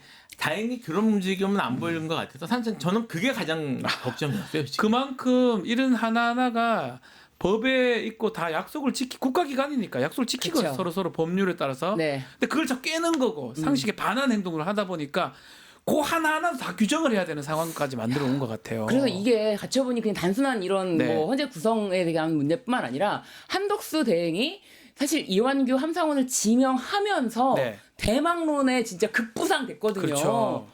야, 그러면은 이제 이것도 안 된다면은 한덕수가 할 일도 이제 기대할 만한 것도 없는데 뭐 나머지 이제 6월 3일까지 뭔가를 엄청나게 또 하겠죠. 밀어붙이면서. 그렇죠. 그렇지만 뭐 공직을 그만둬야 되는 시한이 5월 4일인가요? 5월 4일, 3일 그때까지는 한 달 전이니까. 그만둬야 되기 때문에 과연 출마할 수 있을까? 자신이 이제 완전 꺾였잖아요. 네. 출마할 수 있을까? 이런 생각도 좀 듭니다. 그것도 문제가 될 것 같은데 7명으로 당분간 뭐 18일 퇴임하면 두 사람 두 네. 재판관 7명으로 유지가 되겠네요. 네, 당분간은 그렇게 될 것 같아요. 그리고 7명으로 유지가 되면서 또 나머지 2명이 임명된다면 또 결론이 바뀔 수가 있는 사안은 결정하지 안 않겠다. 하겠죠. 네, 예. 그렇게 판단을 해놨기 약한데 때문에 6명이 필요한 그런 뭐 예컨대 헌법소원의 위헌 법률심판은 하지 않겠다라는 거잖아요. 그러면 뭐 새 정부 출범하면 새로운 대통령이 이 둘이 빼고 다시 임명을 하면 그 두 사람이 앞으로 헌법재판관에 가는 걸로 그렇게 진행이 되겠네요. 그러고 보니까 이 정상화됐네요. 네, 계엄 시기라든지 이런 게 굉장히 아찔했던 게 지금 어쨌든 윤석열 씨가 파면되고 나서 이렇게 임명이 돼서 그렇지만 만약에 계엄을 저지르지 않았다면 정상적으로 임명을 했을 거 아닙니까? 지명을 했을 거 아닙니까?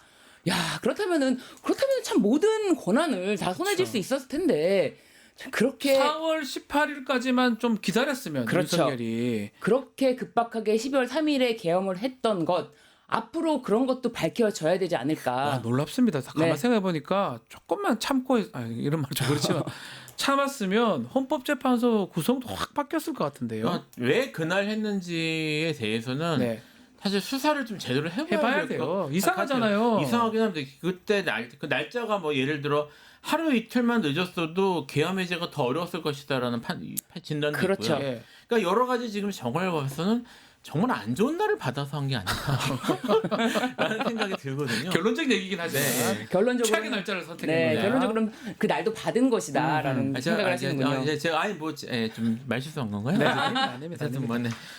날 받았는 거 아니냐 이런 얘기가 계속 나오니까 하는 말입니다. 네, 오죽하면 결론적으로 봤을 때 4월 18일 퇴임도 있었기 때문에 아찔하다 그 말씀까지 주셨고요.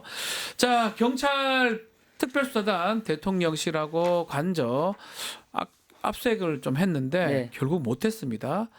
결국 10시간 정도 대치하다가 철수를 했는데 이 수사를 진행이 안 되는 겁니까? 이거 어떻게 되는 겁니까? 빨리 해야 되는 거 아니에요? 지금도 늦은 것 같은데. 김성훈 차장은 본인이 물러나겠다라고 사퇴 의사를 밝혔잖아요. 바로 하루 전날 저녁에 밝혔는데 아직 물러난 건 아니다. 그런데 왜 빈집을 아무도 없지 않습니까? 빈집이죠. 빈집이에요. 공간은 거기는 관저는 빈집입니다. 빈집을 지키면서 어제 이걸로 인해서 어마어마하게 교통이 많이 통제가 돼가지고 거기 일대가 완전히 다 막혔거든요. 맞습니다. 굉장히 오랫동안. 와, 근데 지금 이게 이 자체 행위가 전혀 정당성이 없어요. 근데 김성훈이 이렇게 막고 있는 거는 사실은 저는 순수한 제 예측입니다만 검찰의 뒷배를 봐주겠다라는 그런 게 있지 않고서야 이 비화폰 서버라든지 이런 거를 이렇게 목숨처럼 지킬 수가 없다. 저는 그렇게 생각이 듭니다. 지금 어차피 뭐 윤석열에 대한 충성을 한다. 공간에 사람이 없지 않습니까? 그리고 윤석열이 자기는 어떻게 지켜줍니까? 그런데 김성훈이 믿고 있는 거는 여기를 지켜야 자기가 살 수 있다.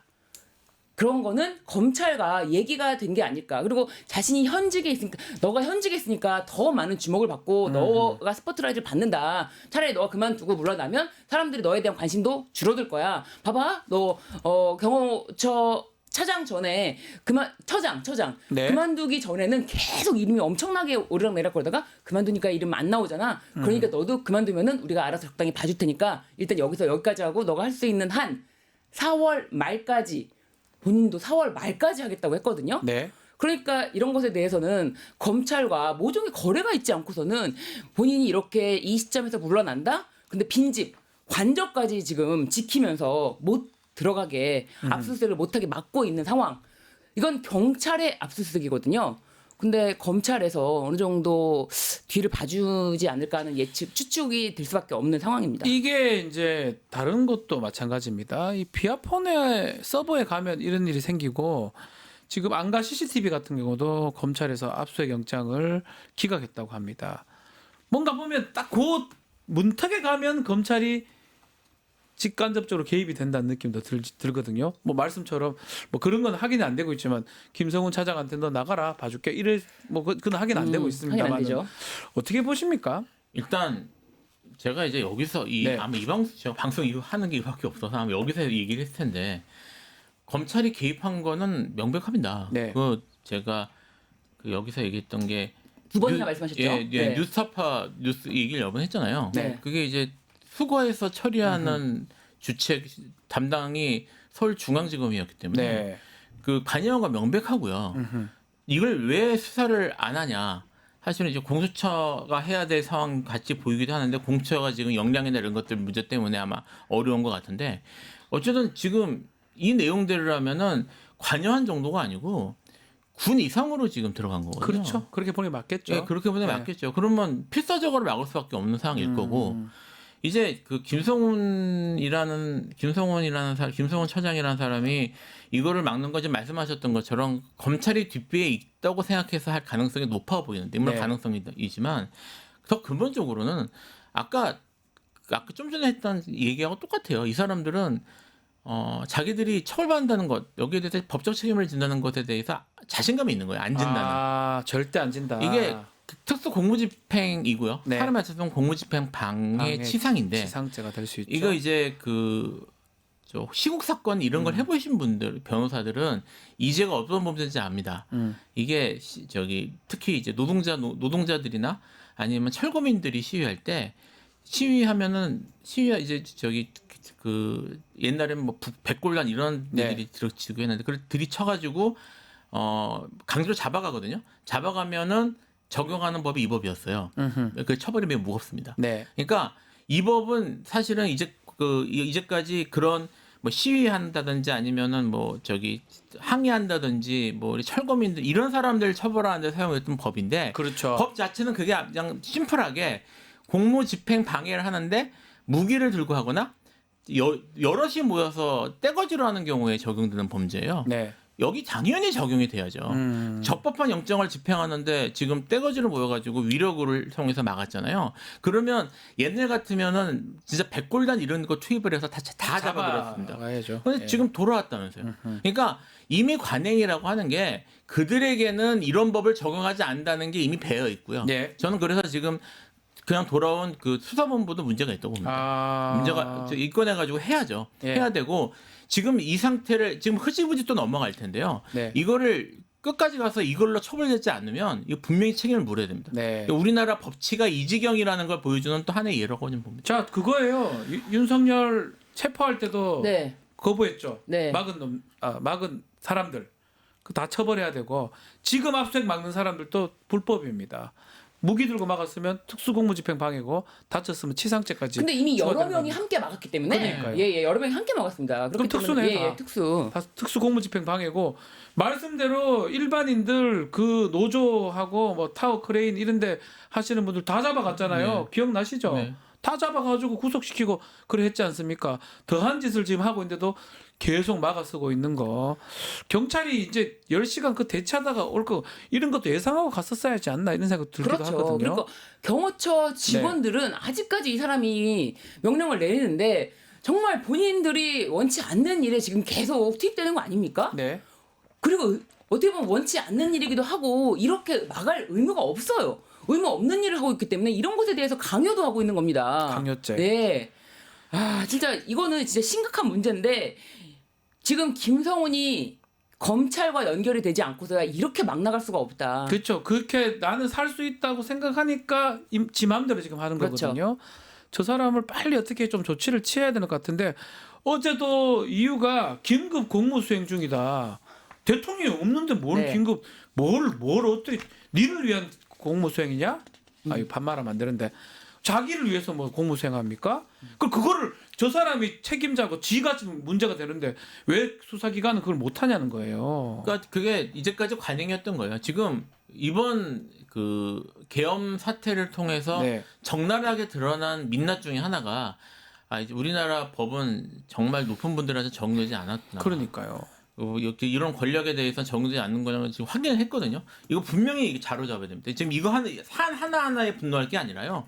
지금 우리나라 갖고 있는 구조적 문제들이 이번에 확실히 드러나서 그런 것들이 근본적으로 고쳐져야 된다고 좀 봅니다. 그러니까 오늘 언급했던 한덕수 대행도 마찬가지고요. 최상목 경제부총리, 김성훈 경호처장.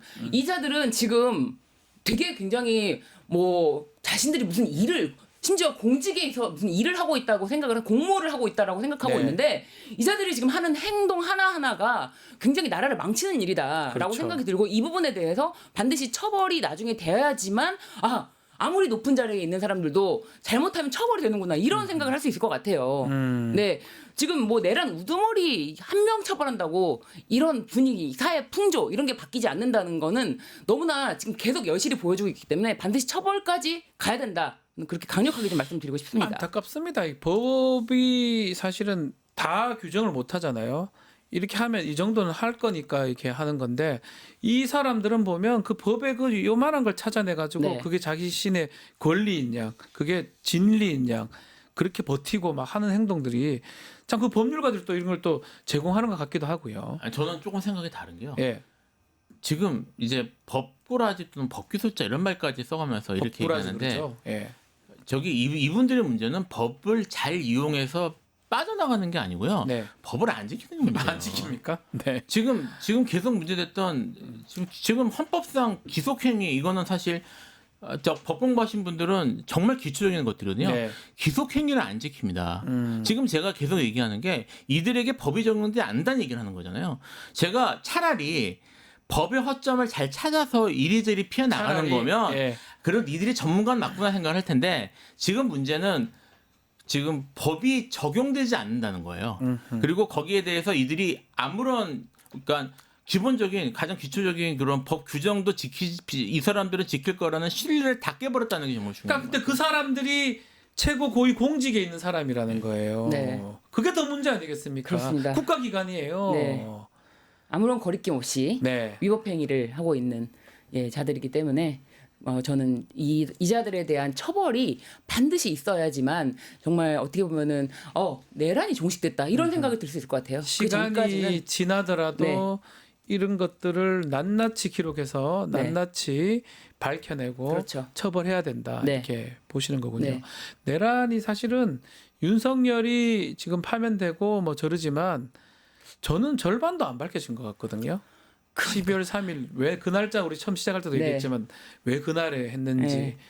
과연 윤석열 머리에서 다 나온 건지 옆에서 정말 도와주는 설계자들은 없는 건지는 알 방법이 없습니다. 왜냐하면 대통령실 네. 관계자들 핸드폰을 다 바꿨거든요. 네. 너무 많이 바꿨거든요. 네. 그리고 우리가 진짜 지금 이 정부 들어서 지금까지 계속 유의해서 보고 있던 인물 김태효. 그렇죠. 왜 내란에 아무런 이름이 언급되지 않았지? 아직도 의문입니다. 네네. 그럼 김태호가 아무것도 아니었다는 거예요. 이것도 못하면. 네. 김태효만이 아니고요. 예. 지금 저기 이 현재 밝혀지고 기소된 사건 상황을 보면 정말 재밌게 네. 행정부 사람들은 거의 없습니다. 지금은 검찰도 김용현 장관 네, 그 정도 빼고는 없어요. 포함했어요. 그러니까 이상민도 뭐 상관없어요. 지금 말씀하신 경호처도 네. 관여했을 가능성이 높고요. 네. 김태효도 관여했을 것 같고요. 네. 뭐 의심이지만 그리고 여러 번 얘기했지만 검찰은 이름이 나왔고요. 심우정 검찰총장. 네, 다 나왔는데 지금 거기에 대해서 수사한다는 얘기도 없거든요. 그렇죠. 네. 그러니까 지금 가장 중요한 부분이 지금 드러나지 않았다고 봐도 과언이 아닌 것 같아요. 빙산의 일각 정도? 정말 빙산의 일각 정도. 일각입니까? 네. 빙산의 일각. 네. 예. 앞으로 밝혀야 될 게 더 많은 것은 그렇지만 또 그런 것도 생각이 들어요. 우리 최상병 사건도 지금 1년 넘게 지나가 그렇죠. 버리니까 증거가 없어지잖아요. 그런 것들이 안타까워요.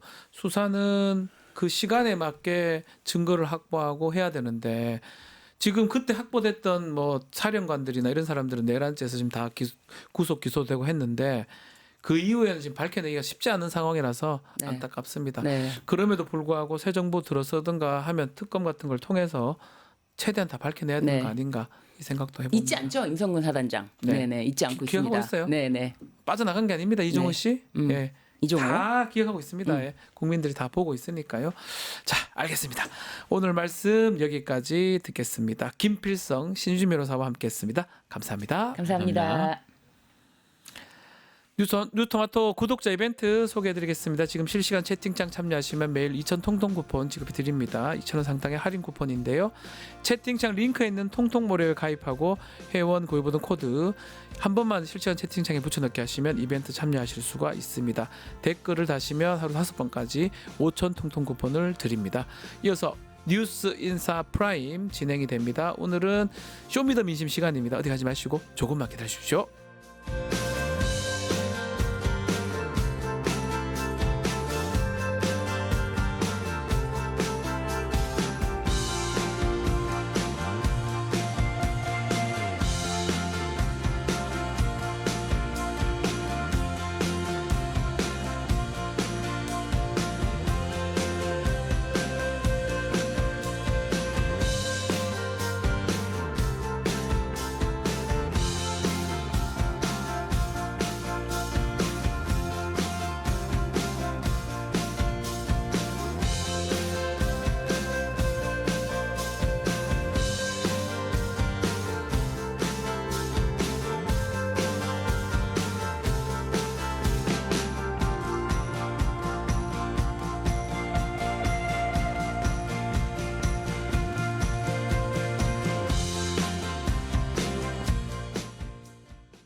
발 더 들어가는 고품격 시사대담 뉴스 인사 프라임입니다. 자, 목요일 민심을 들여다봅니다. 쇼미더 민심 윤희용 오피니언즈 대표, 박영식 정치시사 에디터 두 분 함께하겠습니다. 두 분 안녕하십니까? 네, 반갑습니다. 자, 먼저 개요 소개해드리고 시작해 보겠습니다. 뉴스토마토 의뢰로 지난 14일, 15일까지 조사한 내용이고요. 표본 오차가 95%, 신뢰 수준 플러스 마이너스 3.0%입니다. 무선 전화 방식 진행됐고 응답률 4.7%입니다. 자세한 상황 중앙선거 여론조사 심의회 홈페이지를 참고하시면 됩니다. 자, 오늘 저희가 항상 하는 게 표집 성향 분석 먼저 하잖아요. 중요합니다. 네. 박희실 에디터 좀 소개해 주시죠. 예, 오늘 조사의 표집 성향은 보수가 364명, 중도가 340명, 진보가 335명으로 고루 분포가 되어 있고요. 네. 이거를 좀 더 세분화해서 적극적 보수는 144명, 다소 보수가 220명, 중도는 340명 그대로고요. 다소 진보 211명, 적극적 진보가 124명으로 파악이 됐습니다. 자, 여야 모두 지난 15일에 경선 후보 등록 마쳤습니다. 본격적인 대선 경선 모두인데 일단 오늘 각 진영별로 대선 주나 적합도 한번 살펴볼 건데요. 일단 보수 진영 먼저 좀 소개해 주시죠. 예, 범보수 전체를 한번 놓고 주자들의 적합도를 살펴봤습니다. 차기 대선 후보 적합도 조사에서는 지금 보시는 것처럼 한덕수 대통령 권한대행 국무총리가 약진한 조사가 나왔고요. 이야. 김문수 후보는 12.5%였습니다. 한덕수 14.8, 김문수 12.5로 이른바 이제 아스팔트 극우층, 보수층들의 어떤 지지를 받았던 김문수 후보가 이제 2위로 밀려난 조사가 우리 미디어 토마토 조사뿐만 아니라 속속 등장하고 있다라는 거. 사실은 어제 같은 경우에는 조원 CNI와 스트레이트 뉴스가 했던 조사에서도 이미 좀 그런 결과가 드러난 걸로 알고 있어요. 수치는 따로 언급을 안 드리겠습니다. 그래서 지금 한덕수 대 김문수로 이런 구도가 좀 재편되고 있는 그림으로 보이는데요. 뒤따르는 후보들은 한동훈 8.4%, 안철수 6.2%, 이준석 5.7%, 홍준표 5.6%. 근데 이 외에도 다른 인물이 있다가 15.4%고 심지어 없다라는 게 25.5%로 조사가 됐고요. 이게 디테일하게 보면 지역별, 특히 국민의힘 지지층하고 보수층 전체, 적극 보수, 다수 보수, 다소 보수, 중도층, 무당층, 정권 재창출 응답자, 이 세부 지표에서도 다 모두 한덕수가 다 1등을 했습니다. 이 부분이거든요. 네. 지금 출마 선언도 하지 않는 사람이 가장 높아요. 한덕수 권한대. 어떻게 해석해야 됩니까, 대표님? 그러니까 그만큼 국민의힘을 바라보는 이제 여권 지지층들의 마음이 굉장히 이제 유동적이라는 거죠. 그러니까요. 사실은 어디 방향으로 지금 이번 대선에서는 누구를 통해 가지고 이렇게 가면 되겠다라고 하는 흐름 자체가 형성 자체가 안 돼 있는 상황이라고 볼 수가 있고요. 지금 저번에 이제 김문수 장관도 한 열흘 만에 뜬 거거든요. 그러니까 한덕수 권한대행으로 순식간에 떴어요, 진짜로. 또 순식간에 되는 거예요. 맞아요. 그래서 다시 저번에 말씀드렸지만 어르신들 주로 이제 보수 지지층이잖아요. 근데 어르신들도 굉장히 빠르게 이제 지지 후보 갈아타기 이런 것들이 굉장히 이제 가능해진 그런 시대 상황을 보여주는 한 조사라고 할 수 있겠고요. 지금 한덕수 대행에 대해서 이제 여러 가지 얘기들이 있는데 일단은 이런 여러 가지 어떤 진영에 따라서 이제 평가가 달라질 수는 있을 텐데 지금 한미 관계 좀 불확실하고 경제 부분이 이제 좀 중요하게 이슈로 부각되는 측면에서 좀 경쟁력이 있지 않겠냐. 다른 후보들은 다 이제 이재명을 잡겠다 이거밖에 없잖아요. 그런데 이제 한덕수 대행은 그런 부분을 할 수 있으니까 이제 보수에서 약간 설득력을 좀 얻고 있는 그런 상황이라고 볼 수 있을 텐데 지지층은 일단 초반에 보게 되면 제일 빨리 움직이는 사람은 어쨌든 보수 성향 강한 분들인 거거든요. 김문수 장관의 지지율이 떨어졌잖아요. 그게 이제 한덕수 대행한테 상당 부분 간 거예요. 왜냐하면 그 전체 포션은 정해져 있는 것이기 때문에 그래서 실제로 세부 데이터를 보게 되면 아까 우리 에디터께서 설명해 주셨듯이 적극 보수층 또 보수층에서 한덕수 대행이 김문수 장관보다 전 장관보다 더 높게 나오고 있는 것이기 때문에 보수 성향층에서 굉장히 강하신 성향들이 강하신 분들의 일부분이 또 상당 부분이 김문수 장관에서 한덕수 대행으로 이제 옮겨가 있는 그런 상황이라고 할 수 있겠고 이것은 이제 이렇게 이제 지난번에도 말씀드렸는데 한동안 한 2등 정도로 하다가 1등으로 올라갈 것이다. 근데 지금 이제 되게 빨리 왔어요. 네, 그래서 금방 됐어요. 네, 이게 이제 미디어에서 주목을 받고 의미 부여해주면 올라가게 돼 있는 것이니까 다만 이제 이게 계속 강하게 갈 것이냐의 문제는 여전히 남아 있어요. 왜냐하면 빠르게 움직인 것이기 때문에 또 빠르게 무너질 수도 있는 부분인데 일단은 상당히 이제 경쟁력이 있는 것인데 다른 여기 변수가 저는 이거 같아요. 경선에서 최종적인 후보가 나왔잖아요. 아니면 최종적인 후보가 될 것 같은 사람들이 야당의 이재명 대표와 1대1 대결을 펼쳤는데 격차가 여전히 커. 그러면 한덕수 대행은 살아있는 거예요, 마지막까지. 근데 1대1 다른 후보들 붙여봤는데 격차가 상당 부분 좁혀졌다. 한 자릿수로 좁혀들고 막 5%포인트 정도까지 간 것 같다라고 한다면 한덕수 대행은 급격하게 소멸될 가능성이 있거든요. 이게 이제 핵심 변수라고 할 수 있어요. 그러니까 국민의힘의 경선에서 최종 후보가 될 것 같은 사람과 이재명 대표와의 1대1 가상 대결에서의 격차가 한 5% 정도 또는 한 자릿수로 줄어들게 되느냐, 그렇지 않느냐. 이것이 이제 마지막으로 좀 봐야 할 부분 아닌가 싶습니다. 지금 말씀하신 그 후보 단일화 지금 얘기가 나오잖아요. 예. 국민의힘 경선은 지금 시작됐어요. 한덕수는 나가지도 않았어요. 네. 아직 지금 뭔지는 모르겠는데 나중에 무소속으로 해서 후보 단일화하는 거 요게 가능성이 있을지 하고 그러면 사실 지금 후보들은 좀 허탈할 것 같아요. 이게 맞자 예선전이잖아요. 그렇죠. 부전승으로 한덕수 딱 올라가 있고. 그렇죠. 좀 이상하지 않나요? 그러니까 이럴 거면 국민의힘 대선 경선 하지 말아야죠. 뭐하라 할 필요가 뭐 있어요? 근데 이제 말씀하신 질문에 제가 정확한 답변을 만약에 드릴 수 있다면 저는 이제 노스트라다무스가 되는 거니까. 다만 저는 제 의견은 단일화의 가능성이 이제 적다라는 쪽에 좀 걸고 있는 편입니다. 아닐 것이다. 왜냐하면 국민의힘 주자들의 어떤 꿍꿍이 이해관계가 너무 다르다고 좀 봐야 될 것 같아요. 그러니까 만약에 홍준표가 대선 경선에서 1등을 해서 본선에 진출할 수 있는 후보가 된다. 혹은 한동훈이 된다. 이런 후보들이 실제로 자신들이 이번 대선에 걸고 있는 사활을 건다라는 표현을 많이 하잖아요.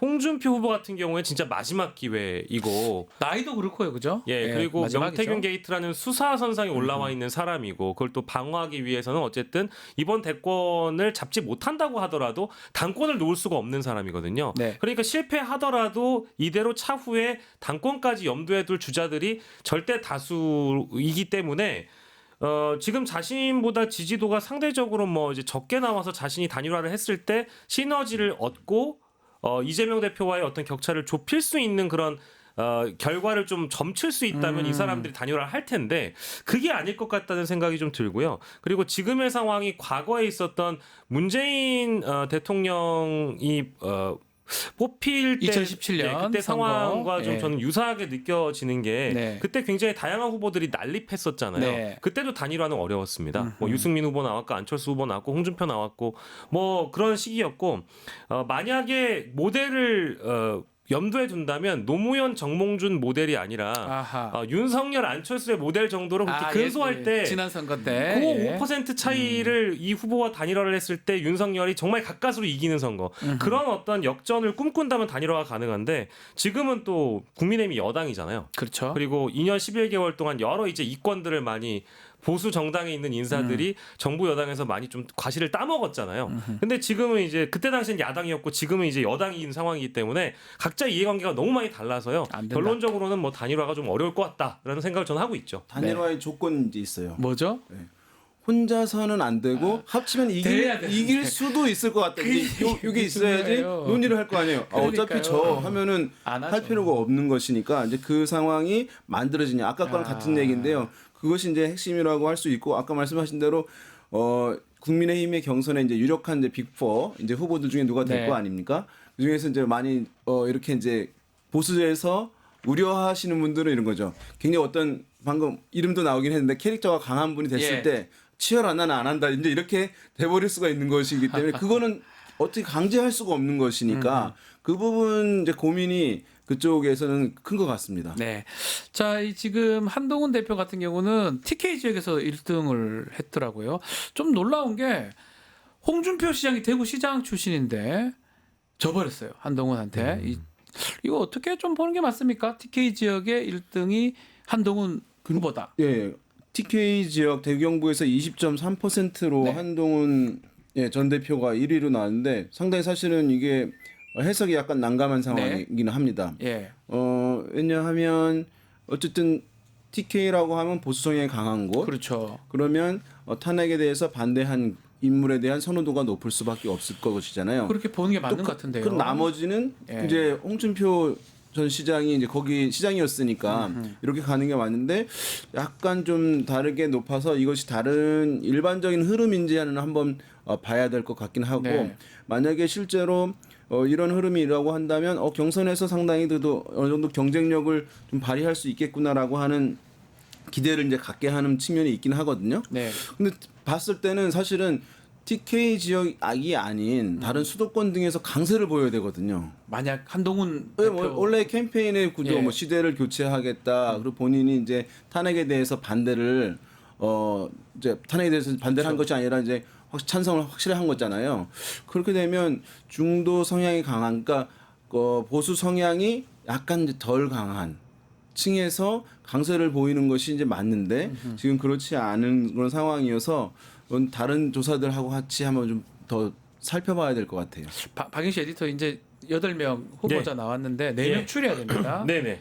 노스트라머스를 뭐 바라진 않지만 예측 좀 해줄 수 있습니까? 여기 근데 저희 대본에 정리한 그 위에 있는 5명이 언론에서도 제일 많이 거론되는 사람이고 일단 뭐 이걸 빅3라고 얘기해야 될지는 모르겠지만 일단 김문수, 홍준표, 한동훈까지는 대부분 다 유사한 예상을 하시는 것 같아요. 3명은 통과할 것이다. 입장에선. 예. 근데 이제 결국에 이제 4등이 누가 될 것인가에 대한 포커스가 맞춰지고 있는 것 같은데 뭐 유정복, 이철우, 양양자 이 세 분께는 좀 죄송합니다만은 컷오프 될 가능성이 좀 높다고 보고요. 예. 안철수, 나경원 두 분 중에 한 분이 이제 4등에 올라가는데 그 근거는 안철수 후보가 훨씬 저는 좀 더 가능성이 나경원 후보보다 높다고 생각하는 이유가 일단 오세훈 그리고 유승민 두 후보가 이른바 언론에서 중도 색채 혹은 중도에 소구할 수 있는 본선 경쟁력이 강한 후보들이 다 드랍이 돼 버렸잖아요. 네. 그러니까 이 후보들의 표가 어디로 가는지가 이제 중요하기 때문에 오세훈 시장도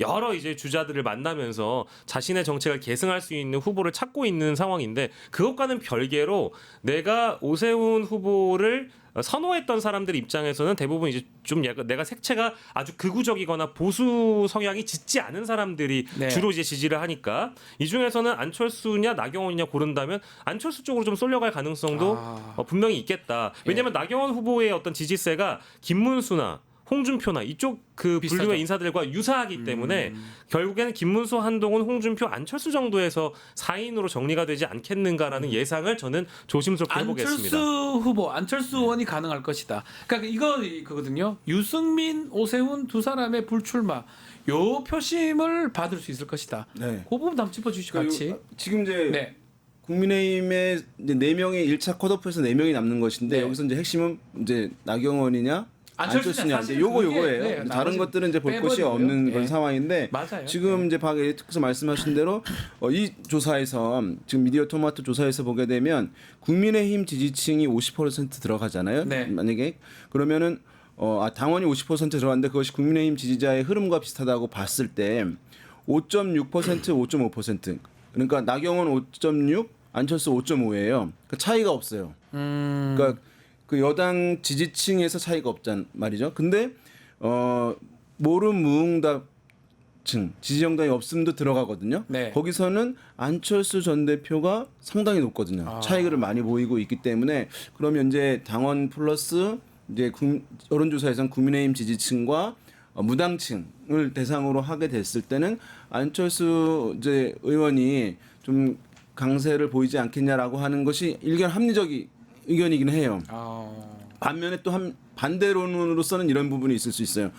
지금 나오고 있는 조사들에서는 한덕수 대행이 경선에 참여하지 않는데 포함되어 있어서 국민의힘의 지지층에서 상당 부분이 한덕수 대행을 지지하는 것으로 빠져나가 있는 부분이기 때문에 한덕수 대행이 없는 것을 봤을 때는 그런 고정 지지층, 국민의힘의 고정 지지층이 나경원 의원을 좀 더 많이 지지할 가능성이 있다. 그리고 당원에서는 어쨌든 보수 성향이 훨씬 더 강한 것이니까 안철수 의원보다는 나경원 의원에 대한 지지가 강할 수 있다. 그래서 나경원 의원이 안철수 의원을 누르고 4등을 하지 않겠냐라고 하는 시각도 있어요. 그래서 이것도 사실은 가능한 부분입니다. 그래서 누가 뭐 들으시는 분은 뭐야 무슨 누가 된다는 거야라고 말씀하실 수는 있는데 네. 어쨌든 두 가능성이 이렇게 있는 그런 상황이어서 원래는 사실 나경원이 좀 더 우세하지 않겠냐라고 보는 시각이 약간 우세한 부분인데 우리 박 에디터께서 말씀하신 대로 이 부분 최근에 이제 두 명이 드랍을 하게 됐는데 공교롭게도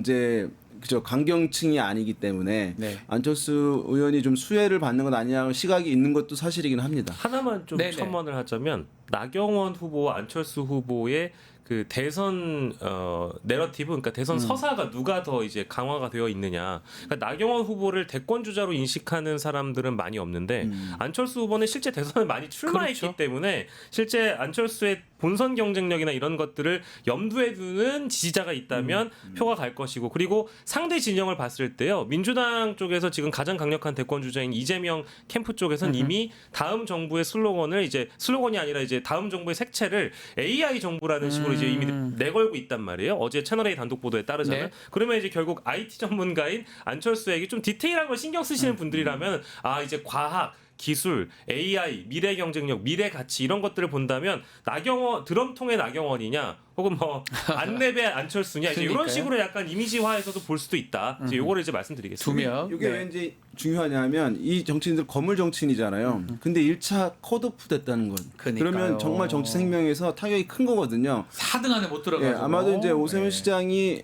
드랍을 했잖아요. 네. 그건 이제 뭐 여러 가지 어떤 다른 수사 아니면 뭐 싱크홀 등 또 토지거래 허가제 뭐 관련 논란 이런 것들이 영향을 줬을 거라고 하는 것들이 이제 일반적인 시각이지만 요 이제 한덕수 대행이 만약에 경선에 출마할지 어떨지 모르는 그런 상황에서 이게 본인이 한 4등 정도 했었거든요. 사실 그것들이 좀 걱정되는 부분도 일정 부분 영향을 줬을 가능성이 있거든요. 중에 지금 1차 경선 100% 국민 여론조사인데 문제가 있어요. 역선택 방지 조항이 적용이 됩니다. 요게 혹시나 유불리가 작용돼서 오세훈 시장 같은 경우는 이래 되면 좀 불리한데 이런 판단했을 수 있을 것 같은데 어떻게 보십니까, 대표님? 오세훈 시장 그 고려했을 가능성이 있고 제일 고려한 사람은 이제 유승민 전 의원은 저는 안 돼요. 이것 때문에 그냥 나간 거죠. 고민할 것도 없이 나간 거죠. 예, 못하겠다. 참여를 안 한 것입니다. 이게 이제 많이 이제 언론에 통해 가지고 보도가 됐지만 네 명으로 추리는데 딱 한 번 토론회 하거든요. 네. 그 8명인가 11명이 그런데 1억이에요. 그 토론회 한 번 참석하는데 1억을 내고 하는 것이니까 근데 누가 알겠어요? 그 10명 되는 것들을. 네. 그래서 지금 1억 내놓고 컷오프 된 분들도 있어요.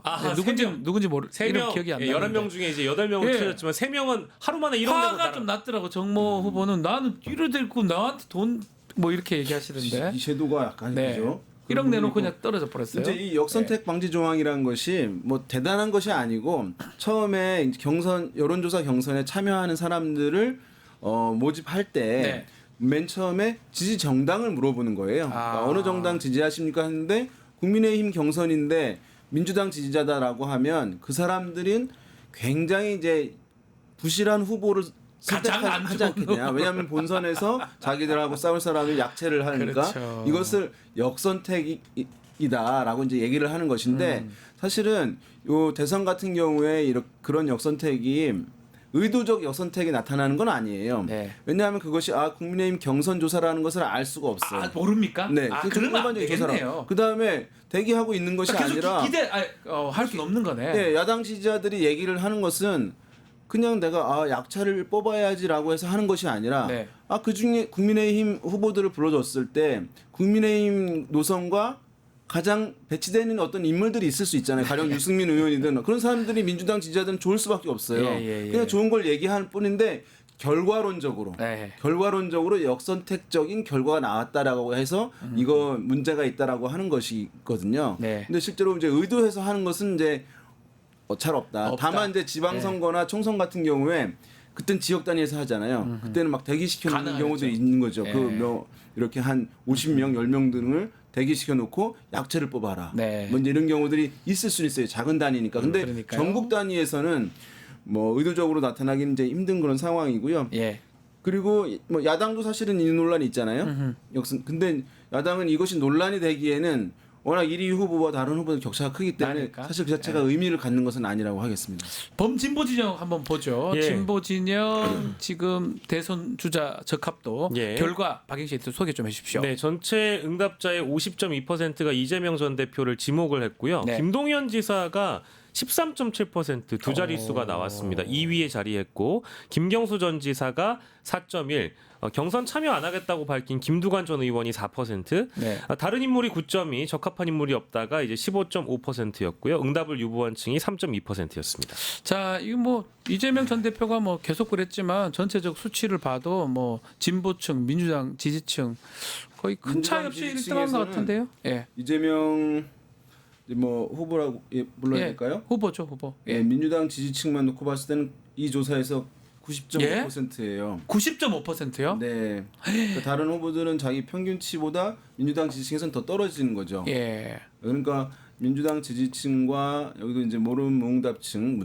이제 무당파 층을 대상으로 할 텐데 뭐 이렇게 되기 때문에 어떤 변수가 실제 지금 이 조사는 전 국민의힘 지지자들이 있으니까 국민의힘 지지자들은 가장 경계하고 비토하는 후보가 이제 이재명 후보일 테니까 그렇겠죠. 그걸 제외하고 다른 사람들을 뽑는 것이 응답하는 것이거든요. 그 현상이 이제 들어가 있는 이런 것을 결과론적 역선택이라고 부르는 거예요. 예, 그래서 어쨌든 근데 경선 룰대로 이렇게 한다면은 더 격차가 커지는 것이어서 뭔가 이제 이변이 나타나기는 뭐 어렵다. 뭐 가능성이 이 김두관 없다고 전은 봐야죠. 이게 규칙 이거 지금 변경을 반발해서 거부를 하면서 경선에 참여하지 않았습니다. 박영식 에디터 어떻게 봐야 됩니까? 글쎄요, 그 부분은요? 뭐 저는 이제 이 민주당 내에서 있었던 과거 이제 트라우마가 하나가 있잖아요. 그러니까 이제 이낙연 후보하고 이재명 후보가 맞아요. 대선 경선 수도권에서 붙었을 때 갑자기 이제 압도적으로 차이가 확 벌어져가지고 두 자릿수 이상으로 차이 나는, 그때는 두 자릿수가 아니라 거의 뭐 20몇 %씩 차이가 났던 네. 결론이 났는 걸로 알고 있는데, 그때 이제 특정 종교가 개입한 거 아니냐라는 그런 역선택과 관련된 논란이 있었고요. 그래서 이제 그거에 대한 아마 트라우마가 작용했기 때문에 이제 이런 말씀하시는 거 아닌가 싶은데, 근데 다만 아쉬운 것은 지금 이미 시대가 좀 많이 흘러가고 있고, 특히 이제 김두관 전 의원이 노무현 정신, 김대중 정신 언급하면서 과거에 있었던 경선 룰을 이렇게 무시하고 바꾼다라는 것은 그 정신을 무시하는 것이다, 이런 발언을 하셨었거든요. 예. 근데 그게 시간이 굉장히 오래전의 일이고, 지금은 이제 어찌 보면 온라인으로 투표가 가능하고, 게다가 아까 말씀드린 특정 세력의 개입도 충분히 열려 있기 때문에 민주당 차원에서는 이렇게 고려할 수밖에 없었던 그런 한계가 있었다라고 보고요. 다만 이미 이 말씀을 하기에는 다양한 여론조사에서 김두관 전 의원의 어떤 약진이 두드러진 게 전혀 없죠. 나오지 않고 있고, 너무 이제 어대명으로 흘러가고 있는 밴드웨건 효과가 발생하고 있는 단계에서 이런 말씀이어서 뭐랄까 좀 이 주장이 좀 의미가, 추세로 봤을 때는 뭐 큰 변경이 없지 않을까요? 50대 50 하든 뭐 어떻게 저렇게 하든. 그러니까 아까 말씀드린 대로 워낙 격차가 크기 많이 때문에 크니까요. 이 민주당에서는 이룰 경선이 후보들은 어쨌든 간에 그래도 유불리, 그리고 이제 캠페인 차원이거든요. 이게 이제 사실은 이렇게 바꿨을 때 내가 승산이 있으니까 이거 가자고 하는 것이 아니고 이제 캠페인 차원에서 어떤 후보를 공격하기 위해서 또는 이제 본인이 이제 그 상황에서 이제 이슈로서 부각되기 위해서 하는 측면도 이제 큰 그렇죠. 부분이어서 실제 이 룰로 인해 가지고 결과의 변동성 여부에는 사실은 거의 이제 의미가 없는 그런 상황이다. 그렇죠. 정치적인 그냥 공방 차원이라고 이제 보시는 것이 맞지 않을까 생각됩니다. 자, 대선 이제 얼마 안 남았습니다. 6월 3일, 47일, 6일 정도 남았는데요. 차기 대통령의 집무실 위치 주목을 받고 있습니다. 어디를 사용해야 되느냐, 이 질문을 해봤는데요. 어떤 결과가 나왔습니까? 이거는 오늘 좀 많이 회자가 될 만한 문항입니다. 나올 것 같아요, 앞으로. 국민 절반가량이 차기 정부가 사용할 대통령 집무실로 기존의 청와대를 첫 손에 꼽았습니다. 47.3%의 이 응답을 했고요. 예. 나머지 분들은 세종시 정부청사가 23.7%, 현재 용산 대통령실 써야 된다가 20.8%, 잘 모르겠다라고 8.2%가 답했습니다. 자, 어떤 점을 눈여겨보면 좋을까요? 그러니까 정치적 성향에 따라서 당연히 다르겠죠. 근데 지금 용산 대통령실 있잖아요. 그러면 국민의힘 지지층은 공선으로 가야 된다고 하는 것이 이제 제일 높아요. 52.3%니까. 그렇지만 이제 제1야당인 민주당 지지층에서는 뭐 63.2%가 기존 청와대로 가야 한다는 이제 응답이었고, 세종시로 가야 된다는 건 30.8%였어요. 그래서 이것을 이제 아마 야당에서는 고민이 될 것 같아요. 각 정당에서도 이제 이것을 놓고 왜냐하면 대선 이것이 이제 주요한 이슈 중에 이제 하나일 거거든요. 대선에서 네. 이 입장이 어떻게 되냐라고 하는 것. 왜냐하면 끝나면 바로 시작을 해야 되는데 장소가 있어야 되잖아요. 이게 인수위도 없습니다. 예. 바로 해야 됩니다. 바로. 그러면 첫날 이제 어디서 해야 될 곳이 이제 있어야 돼. 포장마차에서 할 수는 없는 것이니까. 그래서 지금 그래서 아마도 대부분은 당장은 어떻게 하는 가운데 최종적으로 어떻게 하겠다. 아마도 2단계로 나눠서 입장을 발표할 가능성은 제가 봤을 때 커 보이는데 문제는 이제 이거죠. 많은 후보들이 세종시를 이제 얘기를 한단 말이에요. 네. 왜냐하면 수도권 집중 완화, 그다음에 지역 균형 발전 또는 국토의 균형 발전을 위해서 그 흐름으로 이제 가야 된다고 하는 것들은 대부분 공감하고 국민들에서도 이제 그 필요성은 이제 인정하긴 하는데 실제로 봤을 때 지금 이제 이 기존 청와대 응답이 높게 나왔단 말이죠. 네. 물론 이제 수도권에 있는 인구가 많으니까 된 측면도 이제 있겠고 청와대에 있는 것들이 오랫동안 국민들한테 익숙하잖아요. 네. 예, 그러니까 다시 돌아가면 되는 것 아니냐라고 하는 생각들이 이제 있는 부분인데 만약에 세종시로 가야 된다라고 이제 공약을 내놓았거나 또는 이제 내놓으려고 하는 왜냐하면 다른 공약들과의 이제 정합성이 있는 것이거든요. 그렇죠. 지역을 살려야 된다라고 하는데 세종을 안 가겠다라고 하면 이상한 거니까 그런 부분에 대해서 이것을 어떻게 풀어야 될 것인가 후보들이 고민이 좀 깊어지는 결과가 아닐까 생각합니다. 그나저나 네. 지금 세종도 얘기하고 뭐 기존 청와대도 얘기했는데 용산이 문제예요. 그 돈을 들인 게 500억인데 아마 이전 비용 합참이나 이거 국방부 같은 다른 이전 비용까지 아주 몇 조가를 들여가지고 해놨는데 결국 애물단지가 돼버린 거 아닙니까 이거? 이건 뭐 애물단지가 된 거 맞고요. 돈 이거 어떻게 할 겁니까? 이게 이제 그래서 저도 용산 이전은 반대했던 사람이고 네. 용산으로 이전해서 우리가 대표적인 거 두 가지가 아마 기억나실 겁니다. 네. 무인기에 노출됐고요. 그리고 미국의 도청에도 노출이 됐습니다. 이건 뭐 주지의 사실이기 때문에 네. 그러니까 이게 뭔가 저는 국가 권력의 어떤 정수를 보여주는 것이기 때문에 왜 해외에 보면 백악관이라는 게 있고 뭐 엘리제궁이라는 게 있고 그 어떤 상징성이라는 게 있잖아요. 예. 그러니까 청와대라고 우리가 부를 때는 수십 년간 어떤 상징 권력으로 있어 왔던 국가 권력의 정수를 보여주는 그 상징성도 있는데 그 상징성을 한꺼번에 다 허물어 버리고 갑자기 용산으로 옮겨 버렸다.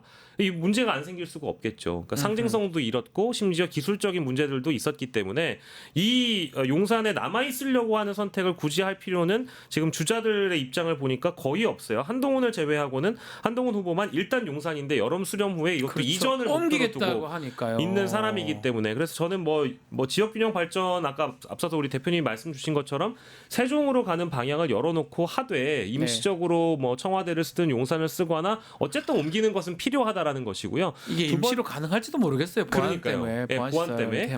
근데 또 두 번째로 제일 중요한 것은 시대가 바뀌었기 때문에 이제 뭐 온라인으로도 소통이 가능하고 언제 어디서든 우리가 상호 연결이 가능하잖아요. 그래서 정보의 누출이나 극비 노출만 우리가 잘 막을 수 있다라고 하면 사실은 대통령이라는 사람이 언제 어디서든 참모들과 거리나 위치를 다 떠나서 항시 소통한 가능한 채널이 있다라고 한다면 장소에 구애받지 않는 미래형 시스템을 우리가 한번 생각해 볼 필요도 있다. 이제 이거는 많이 좀 먼 미래이긴 하지만 재택근무?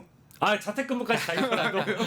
뭐 비화폰 얘기 이제 많이들 아셨으니까 뭐 비화폰이 전화만 있는 게 아니라 온라인으로도 얼마든지 가능한 시스템을 좀 차제에 좀 마련할 필요가 있다는 생각이 좀 들고 다만 저는 최종적인 목표는 세종으로 가야 된다는 걸 좀 열어놓고 좀 하나하나 좀 만졌으면 좋겠습니다. 그 중도층 표심 특히 충청권 표심 그런 거 보면 세종으로 이전하자고 할 가능성이 공약으로 내리지 않을까요? 충청에서는 뭐 그 기존 청와대랑 차이가 거의 36.7대 37.4니까 차이는 크지 않지만 세종으로 가야 한다는 응답이 이제 다른 지역에서 월등히 높게 나온 것이니까. 다만 이제 또 이것도 더 높았으면 선택하기 쉬울 텐데 근데 이런 아마 고민들은 있을 텐데 아마 국민들은 세종시로 당장 옮기는 것에 대한 논의가 그렇게 활성화됐던 것은 아니기 때문에 아마도 이제 이것이 익숙치 않은 부분도 있을 것 같긴 합니다. 지금 용산 같은 경우에는 어쨌든 불통과 계엄의 상징이 돼버린 것이기 때문에 새롭게 힘차게 정권을 시작하려고 하는 이제 대통령 또는 대통령 후보들을 거기를 이제 선택하기가 굉장히 꺼려질 수밖에 없는 상황이고요. 아까 말씀하신 보안 문제가 있고, 근데 기존 청와대도 사실은 되게 이제 이렇게 개방이 되면 저곳이 좀 중요한 곳이 된다면 각국의 어떤 정보 요원들이 도청할 수 있는 것들을 뿌려놓는다고 하더라고요. 그래서 일부 이제 개방이 안 된 공간들이 있으니 그거를 일단 먼저 사용하는 것이 맞지 않겠냐라고 하는 이제 대안설이 나오고 있는 그런 상황인데 어쨌든 이 논의는 빨리 논의를 시작해야 되는 상황이라고 맞아요. 이제 보여지긴 합니다.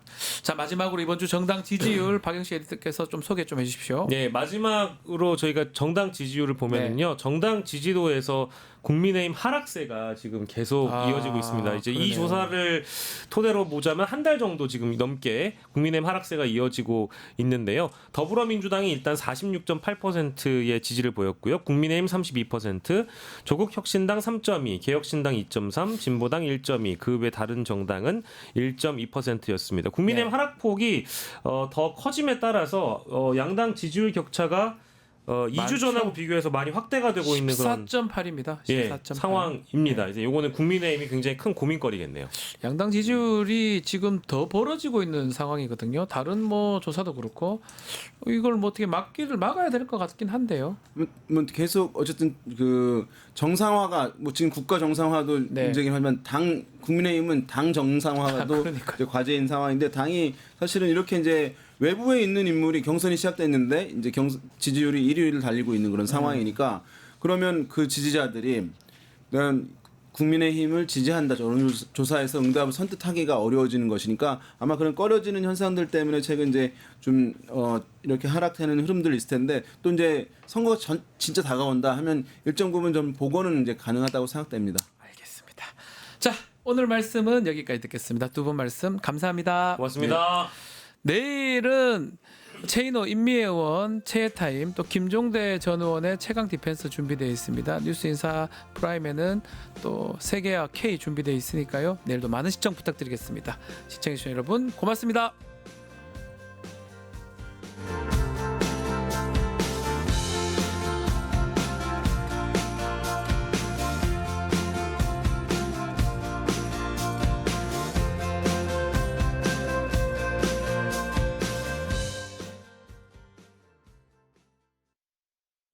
뉴스토마토 K평화연구원이 12.3 내란을 막아낸 시민영웅 1000명 찾기 프로젝트를 진행합니다.